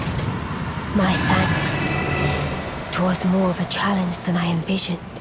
Sau khi mà đánh bại thằng người sói xong chúng ta sẽ tiếp tục đi sâu vô bên trong đây. Khởi động cái thang máy này lên và chúng ta sẽ tiếp tục đi xuống. Nãy giờ không biết mình đã đi xuống bao nhiêu lần rồi, nói chung là đi rất sâu rồi. Lúc này chúng ta đã đặt chân xuống một cái hồ rất là rộng. Theo như tôi được biết là cái hồ này bị nhiễm Scarlet Rot. Tôi chạy thẳng xuống hồ và đúng như những gì tôi nghĩ là cái hồ này bị nhiễm Scarlet Rot, cho nên là tôi quay về cái điểm checkpoint trước đó để loại bỏ cái Scarlet Rot trong người mình ra. Lúc này tôi quyết định mặc full giáp vô để giảm cái lượng Scarlet Rot nó nhiễm lên người mình. Chưa hết, lúc này mình sẽ ngồi xuống ngay tại cái điểm checkpoint này và trang bị một thứ khá là quan trọng. Đấy chính là cái chiêu Flame Clean Me. Khi mà mình đã xác định là bị nhiễm Scarlet Rot thì mình có thể sử dụng cái chiêu này để loại bỏ cái Scarlet Rot mà mình vừa mới bị nhiễm. Đối với cái trường hợp mà mình đang đi vào cái chỗ nào đó và bị nhiễm Scarlet Rot, nhưng mà còn ở đây nó là một cái hồ Scarlet Rot, thành ra là tôi phải dùng cái chiêu này liên tục thì mới có thể băng qua được cái vùng nước này.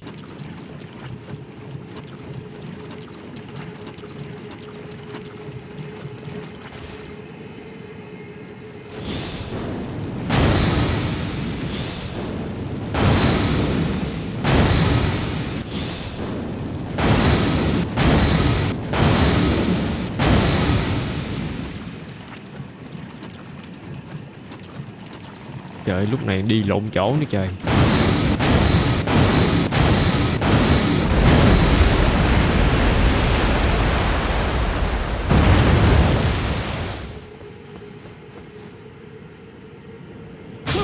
Trời ơi, biết bao giờ mới qua được cái vùng này trời.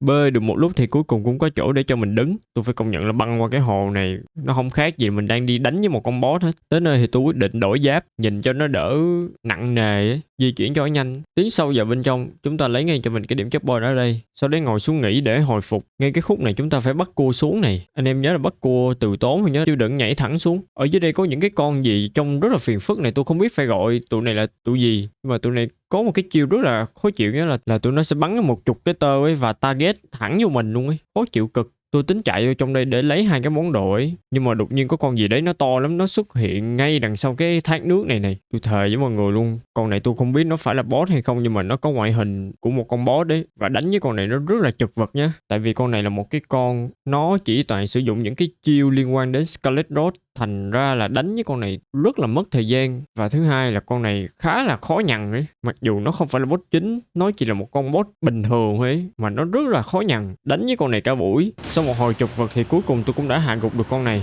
Thề nó mệt lắm. Và tôi nhận được một quả táo vàng. Lúc này chúng ta sẽ chạy về phía này, quẹo trái. Ở đây nó sẽ có một cái giường, hay còn gọi là cái quan tài ấy. Tiến tới cái quan tài này, chúng ta sẽ leo vô và ngủ một giấc, rồi chuyện gì đến nó cũng sẽ đến.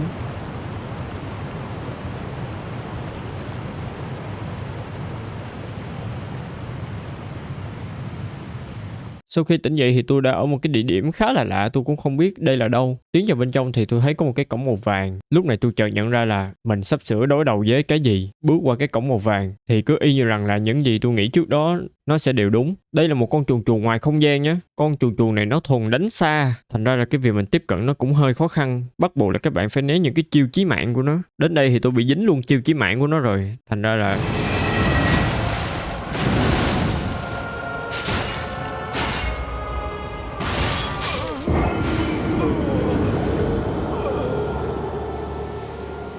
sau cái lần chết thứ nhất thì tôi quyết định sẽ thay đổi một vài món phụ kiện của mình. Sau khi trang bị xong thì bây giờ tôi sẽ đánh thật.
Và đấy là cái màn hạ gục con chuồn chuồn ngoài vũ trụ của tôi. Đến xong con này mình sẽ nhận được một cái mảnh hồi ức của nó. Xong rồi ta sẽ lấy điểm checkpoint ở đây. Đi thêm một xíu nữa thì chỗ này đã bị chặn bởi một cái ấn. Anh em còn nhớ cái rương tại cái vị trí mà mình đã từng đánh bại nữ hoàng Renala không? Bây giờ mình sẽ quay lại cái chỗ đó. Mở rương ra chúng ta sẽ lấy được một cái nhẫn. Xong rồi bây giờ chúng ta sẽ quanh lại cái chỗ khi nãy. Để thì bây giờ cái chỗ này nó đã mở ra cho mình. Di chuyển đến cái thang máy này và đi lên. Lên tới nơi chúng ta sẽ chạy ra ngoài và tìm ngay cho mình cái điểm checkpoint ở gần đó. Cái chỗ mà mình đang ở hiện tại là một cái vùng đất. Cái vùng đất này chỉ có thể lên được bằng cái cách là đánh bại con chuồn chuồn và bắt thang máy lên thôi. Lên đây lấy checkpoint. Còn ngoài ra thì không còn cách nào khác để đi lên được cái vùng đất này đâu. Đến đây thì chỉ còn một bước nữa là chúng ta sẽ hoàn thành xong nhiệm vụ của Ranni. Bây giờ chúng ta sẽ tìm chỗ mà Ranni đang ẩn nấp. Đấy chính là cái thánh địa trước mặt mình. Vừa đặt chân đến nơi thì cái con rồng ở lần trước mà nó hứa hẹn với mình thì bây giờ nó đã xuất hiện ở đây. Cái con chuồn chuồn không gian vừa rồi to gấp mấy lần con rồng này, cho nên là cái việc mà tôi đánh bại được con rồng này nó không thành vấn đề. Sau một hồi lăn lộn với con rồng này thì cuối cùng tôi cũng đã hạ gục được con rồng này. Cho anh em nào chưa biết, đây là con rồng thân yêu của Ranni. Tại vì nó tấn công mình nên mình chỉ là tự vệ thôi. Đánh bại được con rồng này mình sẽ nhận được trái tim rồng và một kỹ năng mới. Lúc này ta sẽ đi vào bên trong cái thánh địa này, lấy ngay cho mình cái điểm checkpoint ở đây. Sau đấy thì các bạn nên dùng một cái món vũ khí nào đấy phát sáng. Chứ tôi nói thì là cái đường đi sắp tới của mình là nó hơi tối. Tôi mở đèn lên và tiến sâu vào bên trong cái hang động này. Sau một lúc mò mẫm tìm đường đi thì cuối cùng tôi cũng đã tìm được Ranni. Và đằng sau cô là một cái sinh vật gì đó nhìn trông giống như là hai cái ngón tay. Tôi tiến lại gần đến Ranni và lúc này tôi đeo nhẫn cho cô ta. Nói thẳng ra là tôi đang cầu hôn Ranni ấy. Vậy là tôi đã thành công trong việc chinh phục trái tim của Ranni. Vậy đã có vợ rồi. Và đấy cũng là cái bước cuối cùng để cho chúng ta hoàn thành xong nhiệm vụ của Ranni. Lúc này ta nói chuyện với Ranni một xíu và cô đồng thời cũng biến mất tạm thời thôi ấy. Và cô để lại cho chúng ta một món vũ khí. Đấy chính là cái món vũ khí Legendary mà tôi đã đề cập trước đó đó. Tôi lập tức trang bị cái cây kiếm mà vừa thu phục được từ Ranni. Và bây giờ tôi sẽ test thử cho anh em xem nhé.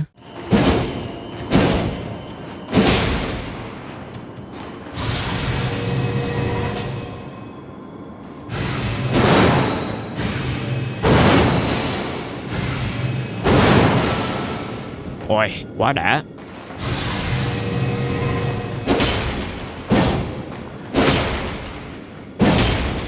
Tôi phải công nhận là nhiệm vụ của Ranni là một cái chuyến hành trình rất dài luôn. Rất dài các bạn à. Sau khi mà hoàn thành xong nhiệm vụ của Ranni, bây giờ chúng ta sẽ quay trở lại cái vùng đất mới mà chúng ta vừa khám phá trước đó. Từ vị trí này chúng ta sẽ chạy thẳng vào bên trong đây. Bây giờ những gì còn lại của mình chỉ quanh quẩn bên cái cây Earth Tree thôi. Vì thế là tôi sẽ đi lấy những cái điểm checkpoint và đồng thời cũng sẽ khám phá luôn cái vùng đất này. Nói thiệt với các bạn chứ mình chỉ mới hoàn thành đâu đấy 30% thôi. Còn đến tận 70% lận. Quên nói với các bạn là một khi mà các bạn đã đặt chân trên cái vùng đất này là chỉ có đánh và đánh thôi, chứ không có nói chuyện gì hết. Trước đó thì mình còn có nói chuyện này nọ các thứ, nhưng mà từ rày về sau là không có còn nói chuyện nữa. Cũng có nhưng mà không đáng kể, chủ yếu là đánh đấm là chính thôi á. Đi được một hồi thì mình bắt gặp thằng G Sentinel, nhưng mà lần này tận 2 thằng nhá. Lúc này tôi đang phân vân là có nên 1 cân 2 không, nhưng mà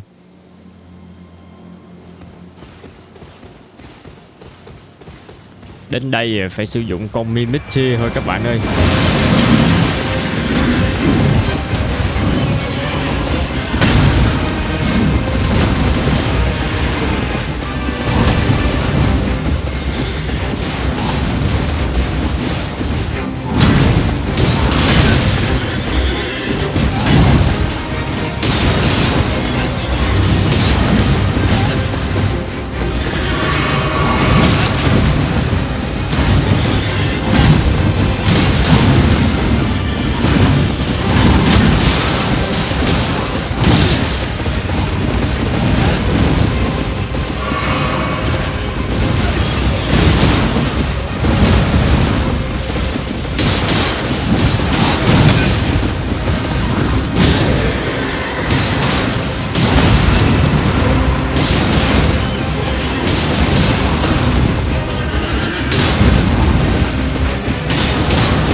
Sau khi đánh bại thì mình nhận được cái khiên của thằng đấy. Cái khiên này đặc biệt lắm nha. Cái khiên này có một cái kỹ năng đấy chính là dội lại sát thương. Đặc biệt nếu mình đánh với những cái con mà sử dụng những cái skill phép mà dạng mỏng mỏng từng cục á, thì cái khiên này có khả năng phản đòn. Còn mà gặp mấy cái chiêu như là cái chiêu laser của con chuồn không gian ấy, hay là cái mũi tên siêu dài của thằng Radan ấy, thì cái khiên này thua. Mà phải công nhận trải qua cái quá trình trước đó đâu đấy tầm 30% mà cảm giác đánh nó lên tai lắm các bạn ạ. Lúc này chúng ta sẽ tiếp tục di chuyển đi qua bên cái cánh cổng này và tiến sâu bên trong. Ở đây có một cái cây vàng nhỏ này, dưới gốc cây sẽ là 2 mảnh táo vàng. Mấy cái táo vàng này được sử dụng để nâng bình máu và bình mana của mình lên, tối đa là 14 bình. Nếu mà chia đều cho bình máu và bình mana thì mỗi thứ là 7 cái, cộng lại nó cũng ra 14 à. Lấy luôn cái điểm checkpoint ở đây. Sau đấy chúng ta sẽ tiếp tục chạy lên phía này. Trong lúc tôi đi thì có một thằng nó bay thẳng từ trên trời bay xuống. Và các bạn cũng biết cái câu chuyện sau đó nó sẽ như thế nào rồi nhỉ. Như tôi đã nói, lên đây chỉ có đánh và đánh thôi.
Hey, mấy thằng này là mấy thằng kiểu gì mà sao đánh nó cực quá vậy trời. Sau khi đánh bại thằng này thì mình sẽ nhận được cái rìu của nó. Yên tâm, không bao giờ tôi xài đâu. Tại vì tôi là một nhà sưu tầm vũ khí mà. Cho nên là không có dám xài vũ khí, sợ hư. Nói chung là để chân ấy. Lúc này chúng ta sẽ tiếp tục di chuyển lên trên. Ở đây là có thêm một cái cây vàng nhỏ này. Tôi liền tấp vô và lụm ngay cho mình 2 quả táo vàng. Chắc có lẽ anh em chưa biết mục tiêu sắp tới của mình sẽ là gì. Thì cái mục tiêu sắp tới của mình đấy chính là sẽ tiến vào bên trong cái tòa thành này. Đồng thời cái tòa thành này cũng chính là cái cây Earth Tree. À đâu? Cái cây Earth Tree nó nằm bên trong cái tòa thành này. Vì thế là tôi sẽ phải tìm đường đi vô cái tòa thành này. Sau khi mà xác định được mục tiêu, chúng ta sẽ đi hướng này. Trên đường tôi đang đi thì bắt gặp một thằng khá là quen nhé. Nhưng mà bụp một cái nó biến ngay thành cái thằng á thần mà mình đã từng đánh ở đầu game. Lúc này tôi khá hoang mang. Nhưng mà các bạn cũng biết là chuyện gì đến nó cũng sẽ đến.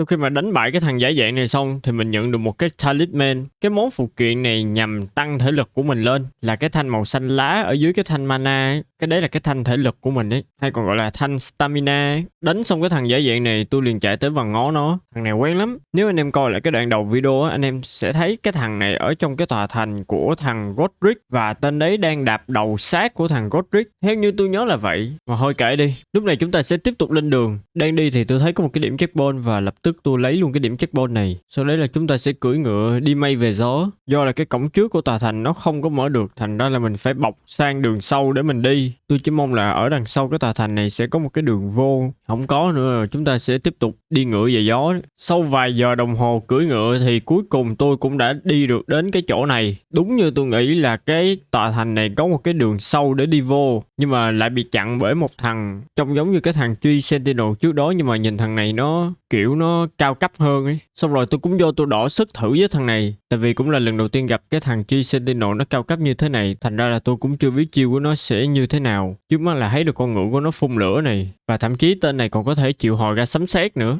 vừa lửa vừa sấm sét. Thêm một cái nữa là thằng này có thể tích điện vào trong cái cây vũ khí của mình, đánh rất đau nhá. Tôi nói thiệt, trúng cái đòn đó có khi tử luôn ấy, và đúng như những gì tôi nghĩ là chết thiệt rồi.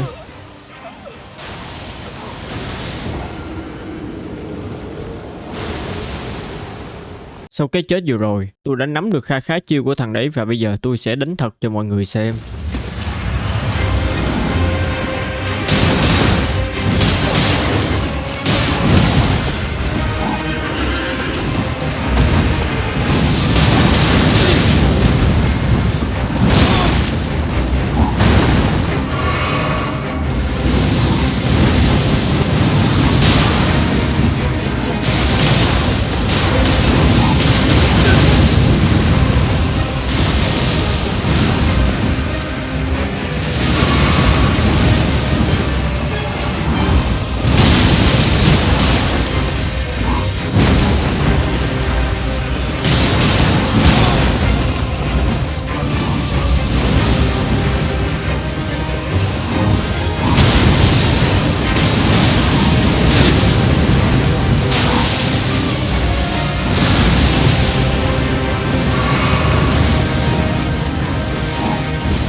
Và đấy là cái màn trình diễn hạ gục truy Sentinel cao cấp của tôi. Đánh bại xong thằng này mình sẽ nhận được cái cây vũ khí của nó và một cái khiên. Thật sự ra là cũng chỉ để chân thôi các bạn ạ, chứ tôi cũng không xài đến. Tại vì cái lối chơi của tôi là lối chơi basic, trên người mình càng nhẹ càng tốt ấy. Tôi thích chơi kiểu thoải mái như vậy hơn, chứ nói thì là xách theo mấy cái đồ nặng á, mình lăn không nổi nữa, nặng lắm. Sau khi đánh bại thằng truy Sentinel xong, chúng ta sẽ tiến vào bên trong, lấy ngay cái điểm checkpoint ngay đây và tiếp tục đi tiếp. Lần này thì tôi khá chắc là mình đã vào được bên trong cái tòa thành này. Lên đến nơi chúng ta sẽ chạy ra ngoài đây, tiếp tục đi thẳng về phía trước. Tôi phải nói thiệt với mọi người là cái đường đi ở trong cái tòa thành này nó hơi rắc rối. Nếu bạn là người đầu tiên đến đây và không biết mình sẽ cần phải đi về đâu ở trong cái tòa thành này thì cứ đi theo tôi. Quẹo sang phải vô trong đây chúng ta sẽ có thêm một cái điểm checkpoint nữa. Trong này nhiều điểm checkpoint lắm. Thường ở trong một cái khu vực mà nó có nhiều điểm checkpoint, chứng tỏ rằng là mình rất là dễ bị lạc ở trong cái khu vực đó. Lấy điểm checkpoint này xong chúng ta sẽ tiếp tục đi xuống dưới. Ôi, không biết là tôi đã trải qua bao nhiêu cái view triệu đô như thế này rồi. Nhìn cái view này nó triệu đô lắm ấy. Ngắm cảnh xong chúng ta quẹo trái sang bên đây thì có những con nó hay hỏi kèn vào mỗi buổi sáng này. Mấy con này thì nó không có tấn công mình, nhưng mà nếu mà mình tấn công nó thì bắt buộc là nó sẽ tấn công lại mình. Vì thế là tôi cũng đánh vài con ở đây. Lên tới đây thì cũng có một con thổi kèn này, nhưng mà nó to hơn những con kia. Vì thế là tôi cũng đến để tôi đánh với nó luôn. Nhưng mà con này thì biết đánh ấy. Tôi cảm giác là con này thật sự biết đánh ấy, nhưng mà không phải đối thủ của tôi. Sau khi đánh mấy cái con thổi kèn xong, chúng ta sẽ bắt gặp một cái thằng. Nhìn thoáng qua cái thằng này tôi thấy nó khá giống với cái thằng trước đó mà mình đã đánh. Cái thằng mà tôi than mệt với anh em ấy, ở ngay cái vị trí mà mình nhặt được 2 quả táo vàng ấy. Nhưng mà thằng này thì nó tàn tạ hơn. Nó không biết làm gì ngoài việc phun lửa để đánh đuổi kẻ thù. Vì thế là tôi vòng qua sau lưng nó để đá cho nó mấy cú. Xử lý xong ta tiến vào bên trong đây và đi xuống dưới. Chạy ra ngoài này thì tôi nhận ra là mình nhầm đường, chạy ngược lại vào trong. Quẹo phải sang đây có một cái thang máy. kích hoạt cái thang máy này để đi xuống. Xuống tới nơi, tiến vào bên trong đây, kiếm chỉ với mấy đứa này một xíu. Xong rồi quẹo phải sang đây, quẹo trái sang đây, tiếp tục là đi xuống. Quẹo trái vô căn phòng này. Tôi khuyên là đừng nên kiếm chuyện với mấy con quái dưới đây. Nếu không thì tụi nó kéo bầy, kéo phái tới phiền phức lắm. Xử lý xong cái tủ ở trong này, chúng ta sẽ tiến hẳn ra ngoài này. Đến đây mới đúng nghĩa gọi là mông lung ở trong này luôn nè. Nhưng mà đã có tôi rồi, không sao đâu. Chúng ta sẽ chạy thẳng ra cái hướng đường chính ở trong cái tòa thành này. Chính là cái đoạn đường lớn này đây. Chạy xuống đây và quẹo sang phải bên này. Bên này ta thấy một cái thằng khá là quen thuộc mà mình đã từng đánh ở trong pháo đài Festival Radan ấy. Nhưng mà vũ khí của thằng này khác, với cái nón của nó cũng khác. Lần này tôi sẽ đánh lén, mặc dù biết hơi hèn, nhưng mà tại vì tụi này khá là phiền ấy, cho nên là thôi cứ đánh lén đi. Dù gì cũng không có luật là không được đánh lén trong Elden Ring mà. Thằng này tôi cảm giác là đánh dễ hơn cái thằng ở trong cái Festival Radan. Chỉ cần lách qua lách lại đá mấy cái là thằng này chết rồi. Sau khi đánh bại thằng này xong, chúng ta sẽ chạy ngược lại ra ngoài và tiến về phía đối diện, kích hoạt cái thang máy này và đi xuống. Xuống tới nơi chúng ta sẽ chạy ra ngoài này, nhảy lên những cái tòa nhà như một ninja, hay còn gọi là Assassin's Creed. Đến đây chúng ta sẽ nhận được một cây cung, nhưng mà tôi thì chẳng bao giờ xài cung đâu. Ngước sang bên trái, lúc này anh em có thể thấy rõ bên trái tôi là một cái tượng đài của con rồng. Việc của mình ở thời điểm hiện tại khi mà đã đặt chân vào cái tòa thành này là mình sẽ phải trèo lên cái cánh của con rồng ấy thì mới có đường cho mình đi tiếp, chứ không là mình lạc lõng ở trong này hoài luôn á. Nhảy sang căn nhà đối diện, nhảy xuống đây và chạy vô trong đây. Tụi lính ở trong này rất là phiền, thành ra là tôi phải ra tay xử lý nốt từng thằng một, không sót một thằng. Xử lý xong tụi này thì ở dưới có một cái rương, tôi mở cửa ra và tiến vào mở cái rương này thì mình sẽ nhận được một cái chìa khóa cây kiếm đá. Nhặt được cái chìa khóa đấy xong, chìa khóa đấy tôi nói thiệt tôi nhặt cho có thôi ấy. Về sau nếu mà có gặp mấy cái chỗ mà bị khóa bởi cái chìa khóa đấy thì mình sẽ dùng chìa khóa đấy để mở. Tôi trèo lên cái thang này với tốc độ rất chậm, mở cánh cửa này ra, đi ra phía ngoài này, chạy lên trên đây.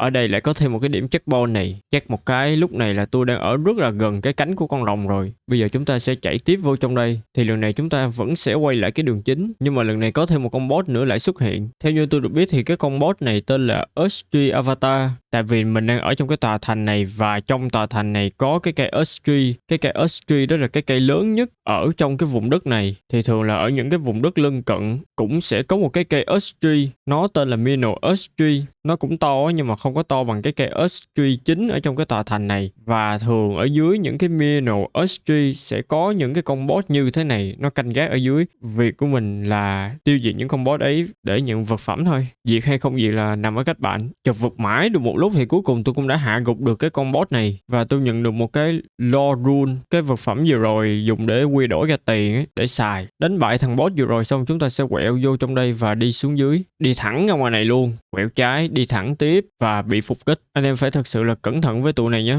Tụi này đánh cực kỳ đau luôn. Mặc dù là không phải boss hay là cái gì, nhưng mà sát thương của tụi này là một cái gì đấy không thể giải thích được. Có khi còn cao hơn cả boss. Lúc này thì chúng ta đã đi được đến cái cánh rồng. Tôi lập tức nhảy từng bước. Đến đoạn này chúng ta sẽ đi cẩn thận nhé. Và nhảy vào trong đây, leo lên cái thang này. Tiếp tục lại chạy lên từng bậc thang. Sau đấy thì đánh lén thằng này. Nhưng mà có đâu ai ngờ tôi bị thằng này nó giết luôn. Thì là nực cười. Quay trở lại cái chỗ mà mình vừa mới chết, tôi chuẩn bị cho mình màn đánh lén hay nhất thế giới. Đó chính là hút máu nó một cái. Hút máu xong cũng y như rằng cái câu chuyện hồi nãy, nhưng mà lần này đỡ hơn là mình không chết. Tiến vào bên trong đây, shoot luôn cái thằng lính này. Sau đấy ta đi tiếp sẽ có một cái điểm checkpoint ở gần đó. Checkpoint một phát nào. Đi xuống đây, đi thẳng ra ngoài này, chúng ta sẽ gặp lại cái thằng khá là quen thuộc nhé. Chắc là tôi không cần phải nhắc đến nữa. Nhưng mà thật sự là tôi không có muốn đánh với thằng này đâu. Tôi chỉ muốn lấy cái táo vàng ở dưới cái gốc cây vàng kia thôi. Lúc này tôi tới gần thì không thấy thằng này nó làm gì mình cả. Cho đến khi mà tôi lên tôi lấy cái táo vàng ở đây thì tụi nó đồng loạt tấn công tôi. Lúc này tôi khá cay cú, thành ra là tôi đã dùng 100% sức mạnh để xử lý nhanh gọn tụi này. Sau khi xử lý xong, chúng ta đi tiếp lên trên đây. Đấy, lúc này các bạn có thể thấy ở đây có một cái rễ cây này. Cái rễ cây này là thuộc của cái cây Earth Tree nhé, là cái cây chính, cái cây to nhất trong Elden Ring ấy. Chúng ta sẽ trèo lên. Khúc này các bạn đi cẩn thận nhé, kẻo té xuống dưới mất công mệt lắm. Sau đấy chúng ta cứ đi thẳng lên. Tôi nói thật là mấy cái thằng mà ngủ trên cái rễ cây này cứ kệ nó đi, đừng có đánh. Nhưng mà tôi không biết tại sao tôi lại đánh nữa, kiểu ngứa tai ấy. Rút kinh nghiệm, tôi chạy một mạch và bỏ qua hết tụi này. Lên tới đây chúng ta sẽ chạy vô trong đây. Và lúc này Godfrey First Elden Lord. Ôi, nếu mà các bạn đã nghe cái câu chuyện trước đó tôi nói thì bây giờ tôi đã gặp luôn thằng Godfrey. Nhưng mà hơi lạ.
Sau khi mà đánh bại chúa tể đầu tiên của cái vùng đất này thì mình chả nhận được gì cả, hoặc là mình vừa mới đánh với hàng giả. Việc của mình bây giờ sẽ là tiếp tục trèo lên những cái rễ cây này, sau đấy chúng ta sẽ đâm thẳng ra đây. Trong lúc mình đang đi thì đã bắt gặp một thằng đang ngồi ăn xin ở đây này. Ban đầu cứ nghĩ là nó sẽ không làm gì mình, cho đến khi mà mình vô đây và lấy xong cái điểm checkpoint này thì tên ăn xin đó đã la vô và choảng nhau với mình. Như các bạn cũng đã biết là trận này là ai sẽ là người thắng rồi nha. Nhưng mà không biết vì lý do gì mà tôi đã chết hết một mạng bởi cái thằng ăn xin này. Do là tấn công quá bất ngờ và dồn dập, thành ra là tôi đã phải bỏ mạng, với một phần là hơi chủ quan nữa. Sau khi mà đầu thai xong thì tôi đã đánh một trận ra trò với cái thằng ăn xin này.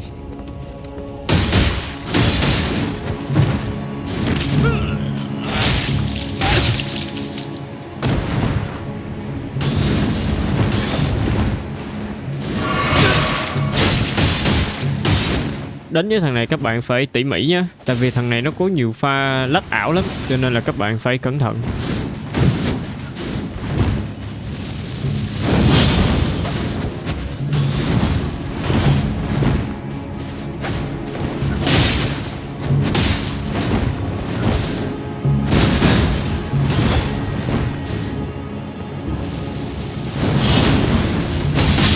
Nice.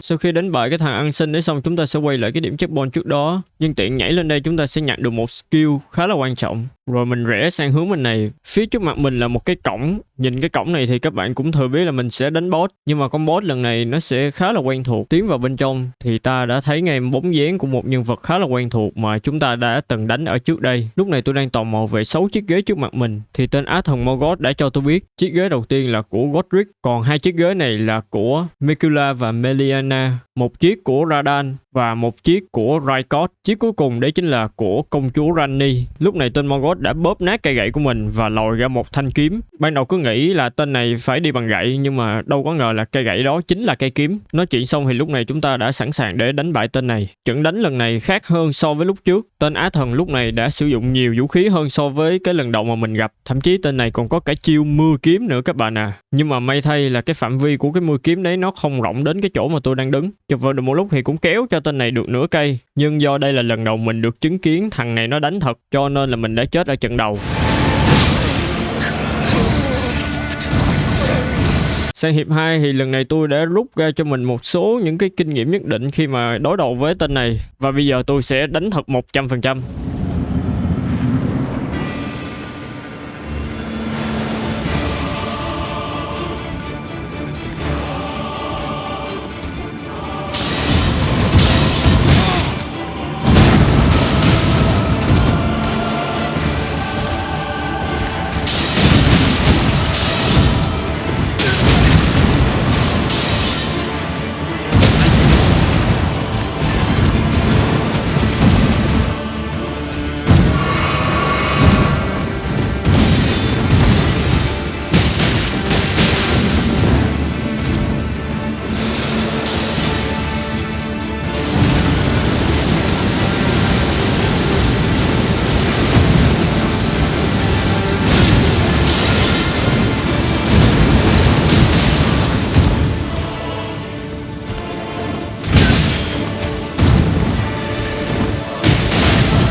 Đánh bại Morgoth xong chúng ta sẽ nhận được một mảnh cổ ngữ của tên này và một mảnh hồi ức. Nhưng cái điều đặc biệt ở đây là tên này chưa hoàn toàn tan thành khói bụi. Tôi quyết định chạy đến cái xác của thằng này và nói chuyện với hắn một chút. Sau một hồi nói chuyện xong, ta sẽ tiến thẳng vào bên trong cái cây này. Cho anh em nào chưa biết cái vị trí hiện tại của mình đang ở gọi là sát vách cái cây Earth Tree trong Elden Ring rồi. Bây giờ việc của mình chỉ cần tiến vào bên trong đây và đập vô mặt mình, đấy chính là cái cây này nó không mở đường cho mình vô. Tại vì mình biết đằng sau những cái rễ cây này đấy chính là con chùm cuối của Elden Ring, hay còn gọi là Elden Lord. Xong rồi ta hoành ngược lại ra ngoài và lấy cái điểm checkpoint ở đây, sau đấy ngồi xuống và Melina sẽ xuất hiện. Lúc này Melina cho tôi biết rằng là cây Earth Tree bị bao quanh bởi một rào cản mạnh mẽ mà không ai có thể xuyên thủng. Để phá vỡ rào cản này cần có một ngọn lửa mạnh mẽ và thiêng liêng gọi là Flame of Rune, và cái ngọn lửa thiên mà Melina đề cập đến nằm bên trong một chiếc cốc khổng lồ, và chiếc cốc ấy nằm ở trên vùng núi tuyết và được canh giữ bởi người khổng lồ. Sau khi nói chuyện xong thì Melina lập tức đưa cho tôi cái mảnh mề đai bằng bạc. Có trong tay cái mảnh mề đai ấy, tôi lập tức mở bản đồ lên và bây giờ chúng ta sẽ di chuyển đến cái vị trí này. Tới nơi, ta sẽ chạy hẳn lên trên đây và quẹo trái, xong rồi cứ tiếp tục tiến thẳng về phía trước là chúng ta sẽ thấy một cái cổng. Mở cổng này ra và tiếp tục đi sâu vào bên trong cho đến khi nào mà chúng ta bắt gặp cái thang máy này đây. Đây là một cái thang máy khổng lồ nhé.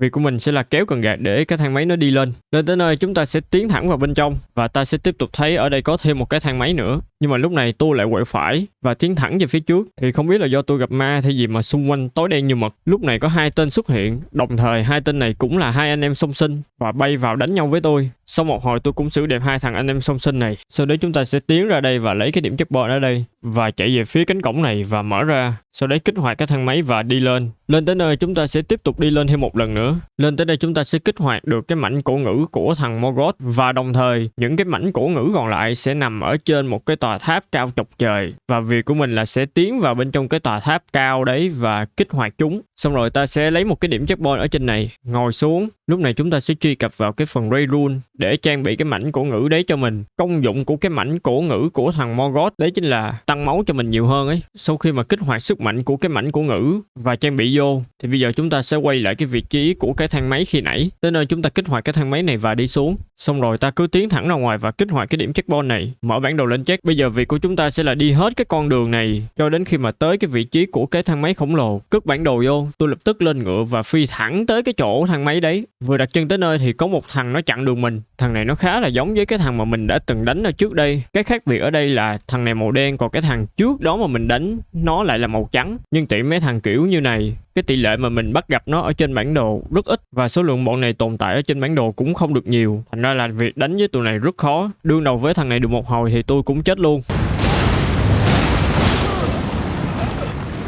Sang hiệp 2 thì lần này tôi rút kinh nghiệm sẽ đánh tỉ mỉ hơn, nhưng mà tôi cũng chết vào phút chót.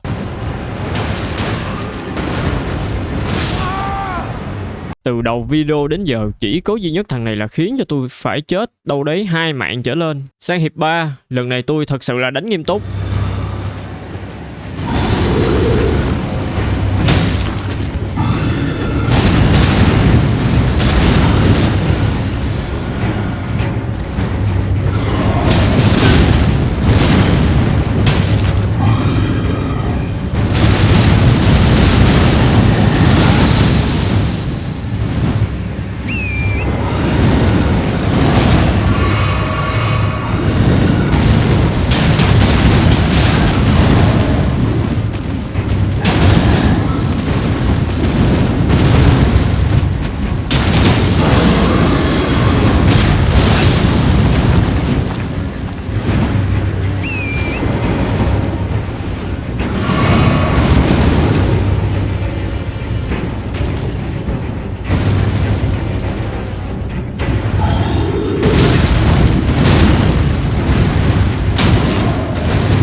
Sau khi hạ gục thằng này xong thì mình nhận được cây kiếm và cây rìu của nó. Bây giờ chúng ta sẽ tiến vào bên trong, lấy ngay cái điểm checkpoint ở đây. Nhìn cái chỗ này có quen không mọi người? Khá quen chứ nhờ. Đến đây ta sử dụng cái mảnh mè đai bạc mà Melina đã đưa cho tôi. Và sau đấy chúng ta sẽ đi lên. Lên đến nơi thì lần này chúng ta đã chính thức bước sang vùng đất mới. Đấy chính là vùng núi tuyết được canh giữ bởi người khổng lồ. Ngoài ra thì cái vùng đất tuyết này còn được gọi là vùng đất băng giá. Cái vùng đất này từng là quê hương của một chủng tộc khổng lồ. Trong quá khứ đã có một cuộc xung đột lớn giữa người khổng lồ và các vị á thần. Người khổng lồ bị đánh bại và gần như tuyệt chủng sau cuộc chiến này. Đây là một phần của cuộc chiến để củng cố quyền lực của Golden Order. Nếu các bạn chưa biết Golden Order là gì ấy, thì Golden Order được tạo ra và duy trì bởi những vị thần, đặc biệt là những thực thể như Nữ hoàng Marika. Elden Ring là trung tâm của Golden Order, một thực thể quyền năng kiểm soát và duy trì trật tự trong vũ trụ. Sau cái sự kiện Elden Ring bị phá vỡ, thế giới rơi vào hỗn loạn và nhiệm vụ của mình sẽ là sửa chữa nó để khôi phục lại Golden Order.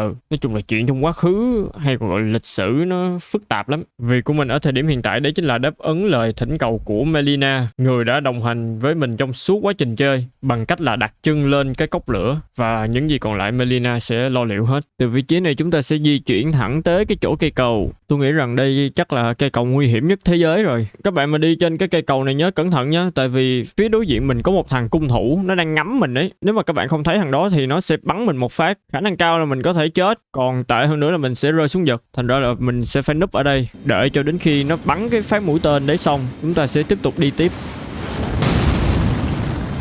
Tới đây các bạn cứ việc đâm thẳng, còn tôi hả? Tôi phải quẹo vô, tôi đập chết thằng này rồi tôi mới đi tiếp được.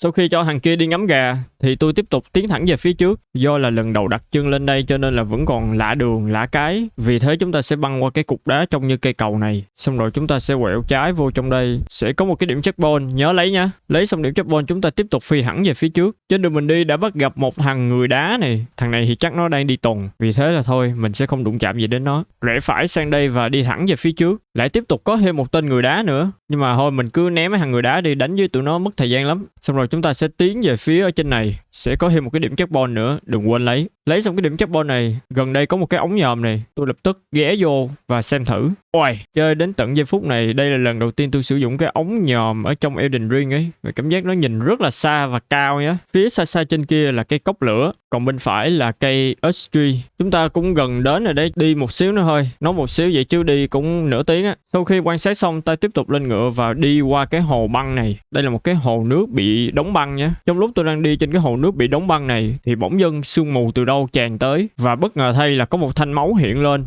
Lúc này tôi chợt nhận ra là mình đã vào lãnh địa của một con boss, và con boss lần này chính là con rồng băng. Chắc là từ đầu đến giờ mọi người cũng đã xem tôi săn rất là nhiều rồng trong Elden Ring nha. Và đa số những cái con rồng hạ cấp thì ngoại hình của nó sẽ hoàn toàn là giống nhau, chỉ khác nhau một số điểm ở trên cơ thể thôi. Còn về kích thước hay là này nọ thì na ná nhau hết. Nhưng mà con rồng băng lần này anh em phải cẩn thận với cái chiêu băng của nó nhé. Tại vì đặc tính của những cái chiêu băng ấy là mình sẽ bị dính cái hiệu ứng đóng băng, và cái hiệu ứng đóng băng nó cực kỳ thốn nhá, thốn dã man, có khi là tử trận luôn. Đánh với con rồng băng này được một hồi thì nó bắt đầu gầm lên cái chiêu băng của nó.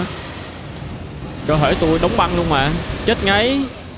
Kể từ cái lần mà mình đặt chân vào thủ đô của cây Earth Tree là độ khó bắt đầu nó tăng dần lên, cho đến lúc mà mình bước sang cái vùng đất băng giá này mình vẫn chết. Khó thế. Sang hiệp 2 chỉ cần mình đánh cẩn thận hơn là chắc chắn là mình sẽ ăn được cái kèo này. Sau một hồi chật vật né chiêu của con rồng này thì cuối cùng tôi cũng đã hạ sát nó, và những gì mình nhận lại được là tim rồng. Sau khi đánh bại con rồng này xong, chúng ta sẽ tiếp tục tiến thẳng về phía trước. Do là đã nắm được vị trí của cái cốc, vì thế bây giờ vấn đề về đường đi không còn gì phải lo ngại cả. Mình cứ đi về cái hướng này. Ngay cái khúc này các bạn phải cẩn thận nhé, tại vì có một con nó đang rình và cắn lén mình. Tuy là nó cắn khá đau ấy, nhưng mà chậm dí là con ngựa của tôi nó không sao, chứ con ngựa mình mà chết ngay khúc đó là mình cũng mệt với cái con đó. Tại vì nó đã cắn lén rồi thì nó sẽ đánh dồn dập mình. Xong rồi ta sẽ băng qua cái trại này. Nếu các bạn muốn thì có thể ở lại và đánh với tụi này, nhưng mà tôi đang tập trung vào mục tiêu của mình cho nên là không có thời gian để ở lại. Băng qua cái trại xong chúng ta sẽ băng qua cái cổng xích khổng lồ này. Tới đây ta lấy cái điểm checkpoint ngay đây. Lúc này là chúng ta đang ở gần vị trí của cái cốc lắm rồi. Khi mà đặt chân qua bên đây, các bạn có thể thấy là xác của những người khổng lồ rất nhiều á, không hề ít đã bị đóng băng, và thậm chí còn có cả người khổng lồ đang đánh nhau với con chim khổng lồ. Nhưng mà kệ đi, chúng ta cứ tiếp tục đi thôi. Tiến vào bên trong cái thánh điện này sẽ có một samurai được spam ra. Việc của mình hả? Chạy vô đây lấy checkpoint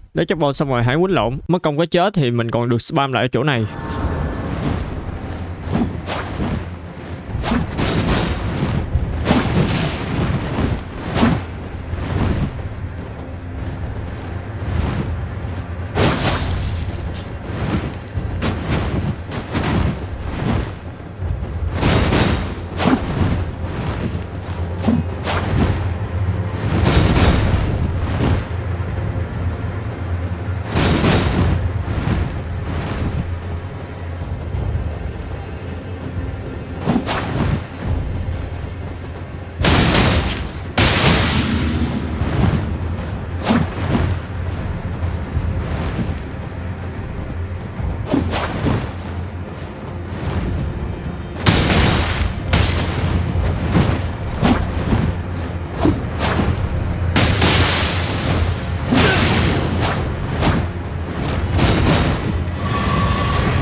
Sau khi hạ gục samurai xong, chúng ta sẽ nhận được một thanh kiếm máu. Thanh kiếm này rất là bá trong Elden Ring nhé, rất là được nhiều người chơi ưa chuộng. Ngồi xuống cái điểm checkpoint và nghỉ ngơi thì Melina xuất hiện và nói với tôi rằng là chúng ta đã sắp tới rồi. Ngọn lửa thiên đang ở phía trước và Melina rất vui vì đã đưa cô đến đây. Cô động viên tinh thần cho tôi và mong rằng tôi sẽ đưa cô lên được cái cốc đấy. Nhưng tiện tôi sẽ test cái cây katana mà tôi vừa mới lụm được cho mọi người xem nhé. Đây là cây kiếm được nhiều người chơi Elden Ring ưa chuộng. Thứ nhất là về cái skill của nó. Thứ hai là cái ngoại hình cây kiếm này đẹp, nhìn kiểu ưng mắt. Đa số những ai chơi Elden Ring bắt buộc là trong túi của họ lúc nào cũng sẽ có ít nhất là mấy cây katana lận. Và đặc biệt là phải có cây này. Sau khi test kiếm xong, từ vị trí checkpoint này chúng ta sẽ tiếp tục tiến về phía trước. Đây là cái đường để hướng đến cái cốc này. Và ngay đây có một cái cổng xích để cho chúng ta đi vô. Đi qua cổng xích và tiến vào bên trong. Thì đúng như những gì tôi nghĩ, đây là người khổng lồ cuối cùng ở trên cái vùng đất băng giá này, đang canh giữ cái cốc. Xét về ngoại hình thì tên người khổng lồ này to hơn tôi gấp ngàn lần. Tôi đối với người khổng lồ này chỉ đơn giản là một con kiến. Để các bạn nhìn tên này thấy to không? Tôi đang suy nghĩ xem coi là sẽ đánh ở hướng nào của tên người khổng lồ này thì bị bổ một phát vô đầu. Nếu mà các bạn đánh với thằng người khổng lồ này thì các bạn chỉ ngắm đến đúng cái vị trí ngay chân nó thôi,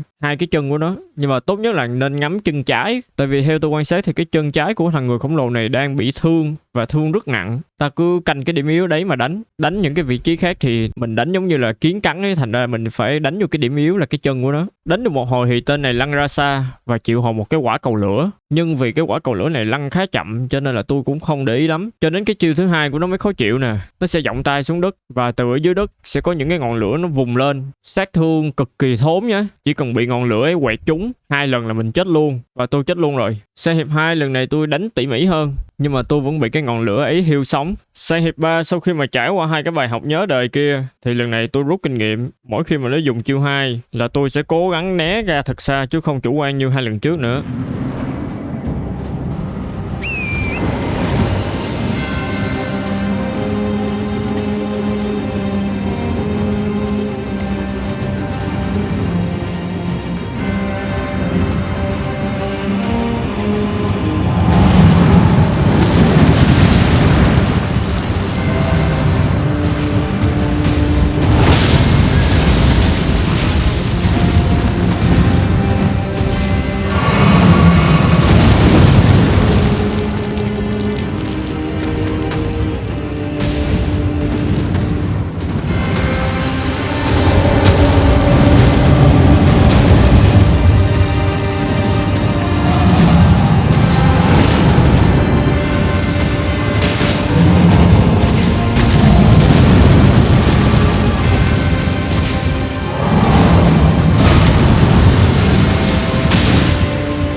này chân trái của người khổng lồ đã nhận quá nhiều sát thương. Người khổng lồ bắt buộc phải bẻ cái chân đấy đi, tại vì không muốn nó là gánh nặng của mình trong chiến đấu. Đến đây thì con mắt giữa ngực của người khổng lồ cũng đã mở ra. Con mắt đấy chính là biểu tượng của sự hy sinh và đau khổ. Phải công nhận là đau khổ thiệt. Người khổng lồ đã phải chịu đựng sau cuộc chiến với các vị thần, mà vẫn phải tiếp tục sống và bảo vệ ngọn lửa thiên, trong khi toàn bộ chủng tộc của mình đã bị tuyệt chủng.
Sau khi đánh bại người khổng lồ cuối cùng ở trên cái vùng đất băng giá này, chúng ta sẽ nhận được một mảnh hồi ức của hắn. Thực sự là cũng thấy tội sau khi mà biết toàn bộ lịch sử của người khổng lồ ở trên cái vùng đất này. Việc của mình làm là giải thoát cho người ta, còn hơn là phải sống với cái lòng thù hận trong suốt quãng đời còn lại. Giải thoát cho người khổng lồ xong, chúng ta sẽ tiến về phía cái cốc, nhảy lên cái sợi xích này. Cái khúc mà các bạn đi trên cái sợi xích này nhớ cẩn thận nha, tại vì dễ té. Cái khúc mà đặt chân lên tới đây rồi tôi mém té ấy. Tôi không thể tin được. Đến nơi thì ta thấy bên trong có một cái nhúm lửa nhỏ. Bây giờ việc của mình sẽ là đi kiếm cái điểm checkpoint ở trên này để triệu hồi Melina ra. Thì cái điểm checkpoint đấy nó nằm ở phía bên trái, ngay cái khúc mà vết nứt của cây cốc này. Lấy điểm checkpoint này xong và ngồi xuống, ta sẽ được gặp Melina. Melina nói với tôi rằng cô đã quan sát vùng đất này từ rất là lâu. Thế giới này đang rất cần được sửa chữa. Liệu rằng anh đã sẵn sàng phạm một tội ác trọng đại chưa? Tôi đồng ý ngay và không do dự. Melina nói rằng rất tốt, hãy cho tôi mượn tay của anh một xíu. Sau khi nắm tay của Melina xong thì tôi liệm luôn các bạn à. Và sau đấy Melina tiến về phía cây cốc. Lúc này lửa bên trong cái cốc đang rực cháy và cô sử dụng đôi bàn tay của mình để hấp thụ ngọn lửa và sử dụng ngọn lửa ấy để đốt cây Ash Tree. Đồng thời việc làm này cũng đánh đổi luôn tính mạng của cô. Lúc này cô quay lại và cảm ơn người chơi vì đã đưa cô đến đây. Sau đấy cây Ash Tree đã cháy và đồng thời cô cũng biến mất và Melina cũng đã hoàn thành xong sứ mệnh của mình. Goodbye.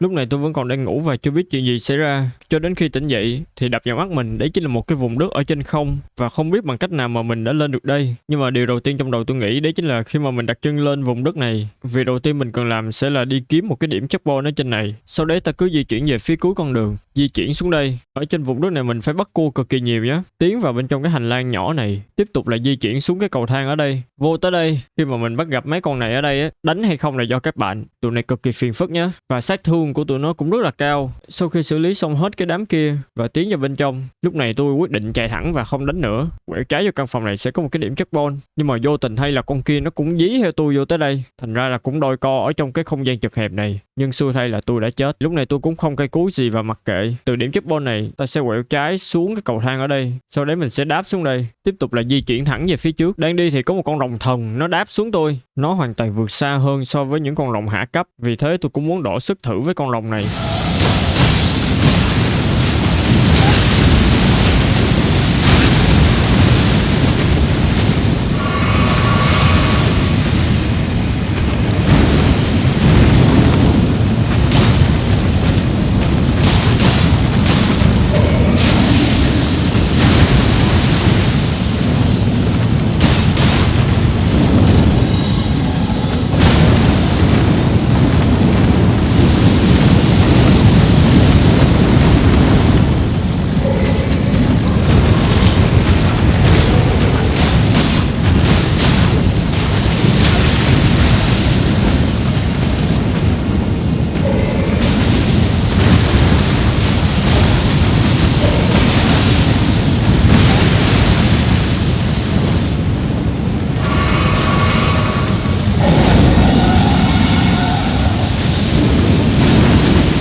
Đánh bại con rồng thần này xong chúng ta sẽ nhận được một mảnh đá. Đá này là đá hiếm nha các bạn. Đá này dùng để cường hóa vũ khí ấy, và cũng là cái loại đá cao cấp nhất so với những cái đá cường hóa còn lại. Sau khi đánh bại con rồng xong chúng ta tiếp tục đi thẳng về phía trước, nhảy vô trong đây và ta sẽ gặp được thêm một cái điểm checkpoint nữa ở trên đây. Từ điểm checkpoint này ta tiếp tục đi thẳng về phía trước, sau đấy rẽ sang đây và đi xuống. Tiếp tục là đi xuống các bạn nhé. Tôi khuyên thật là gặp tụi này nên né đi, đánh với tụi nó phiền phức lắm. Đi ra ngoài đây chúng ta sẽ gặp thêm một cái điểm checkpoint nữa. Tôi liền lấy ngay điểm checkpoint này và cái tụi đằng sau lưng tôi rất là phiền phức. Vì thế là tôi đã nhanh tay xử đẹp bọn chúng. Ngồi nghỉ ở cái điểm checkpoint này, tôi lập tức truy cập vào phần Ray Rule. Thì lúc này tôi mới chợt nhận ra là tôi chưa có thu thập đủ hết những cái mảnh cổ ngữ đến từ các vị á thần. Nhưng mà thôi không sao, trước mắt là cứ khám phá hết cái vùng nước ở trên không này rồi đi lấy sau cũng được. Từ vị trí checkpoint ấy ta sẽ nhảy xuống đây, tiếp tục là nhảy xuống các bạn nhé. Nhảy tiếp xuống đây, sau đấy nhảy sang đây và tiến thẳng về phía trước. Tiếp tục là bắt cua, khúc này mém té nè, nhảy xuống và nhảy xuống cho đến khi nào mà mình tiếp đất an toàn thì thôi. Tiếp đất xong ta tiến thẳng vào bên trong đây. Đánh với con này hay không thì tùy các bạn, nhưng mà tôi phải đánh với con này tại vì nó quá phiền phức. Đánh con này xong tới đây nhặt đồ, quẹo phải sang đây, cố gắng bắt cua thêm một xíu nữa là chúng ta sẽ thấy một cái điểm checkpoint ở phía trước mặt. Lấy cái điểm checkpoint này xong tôi ngồi xuống nghỉ để hồi phục lại máu. Sau đấy là tôi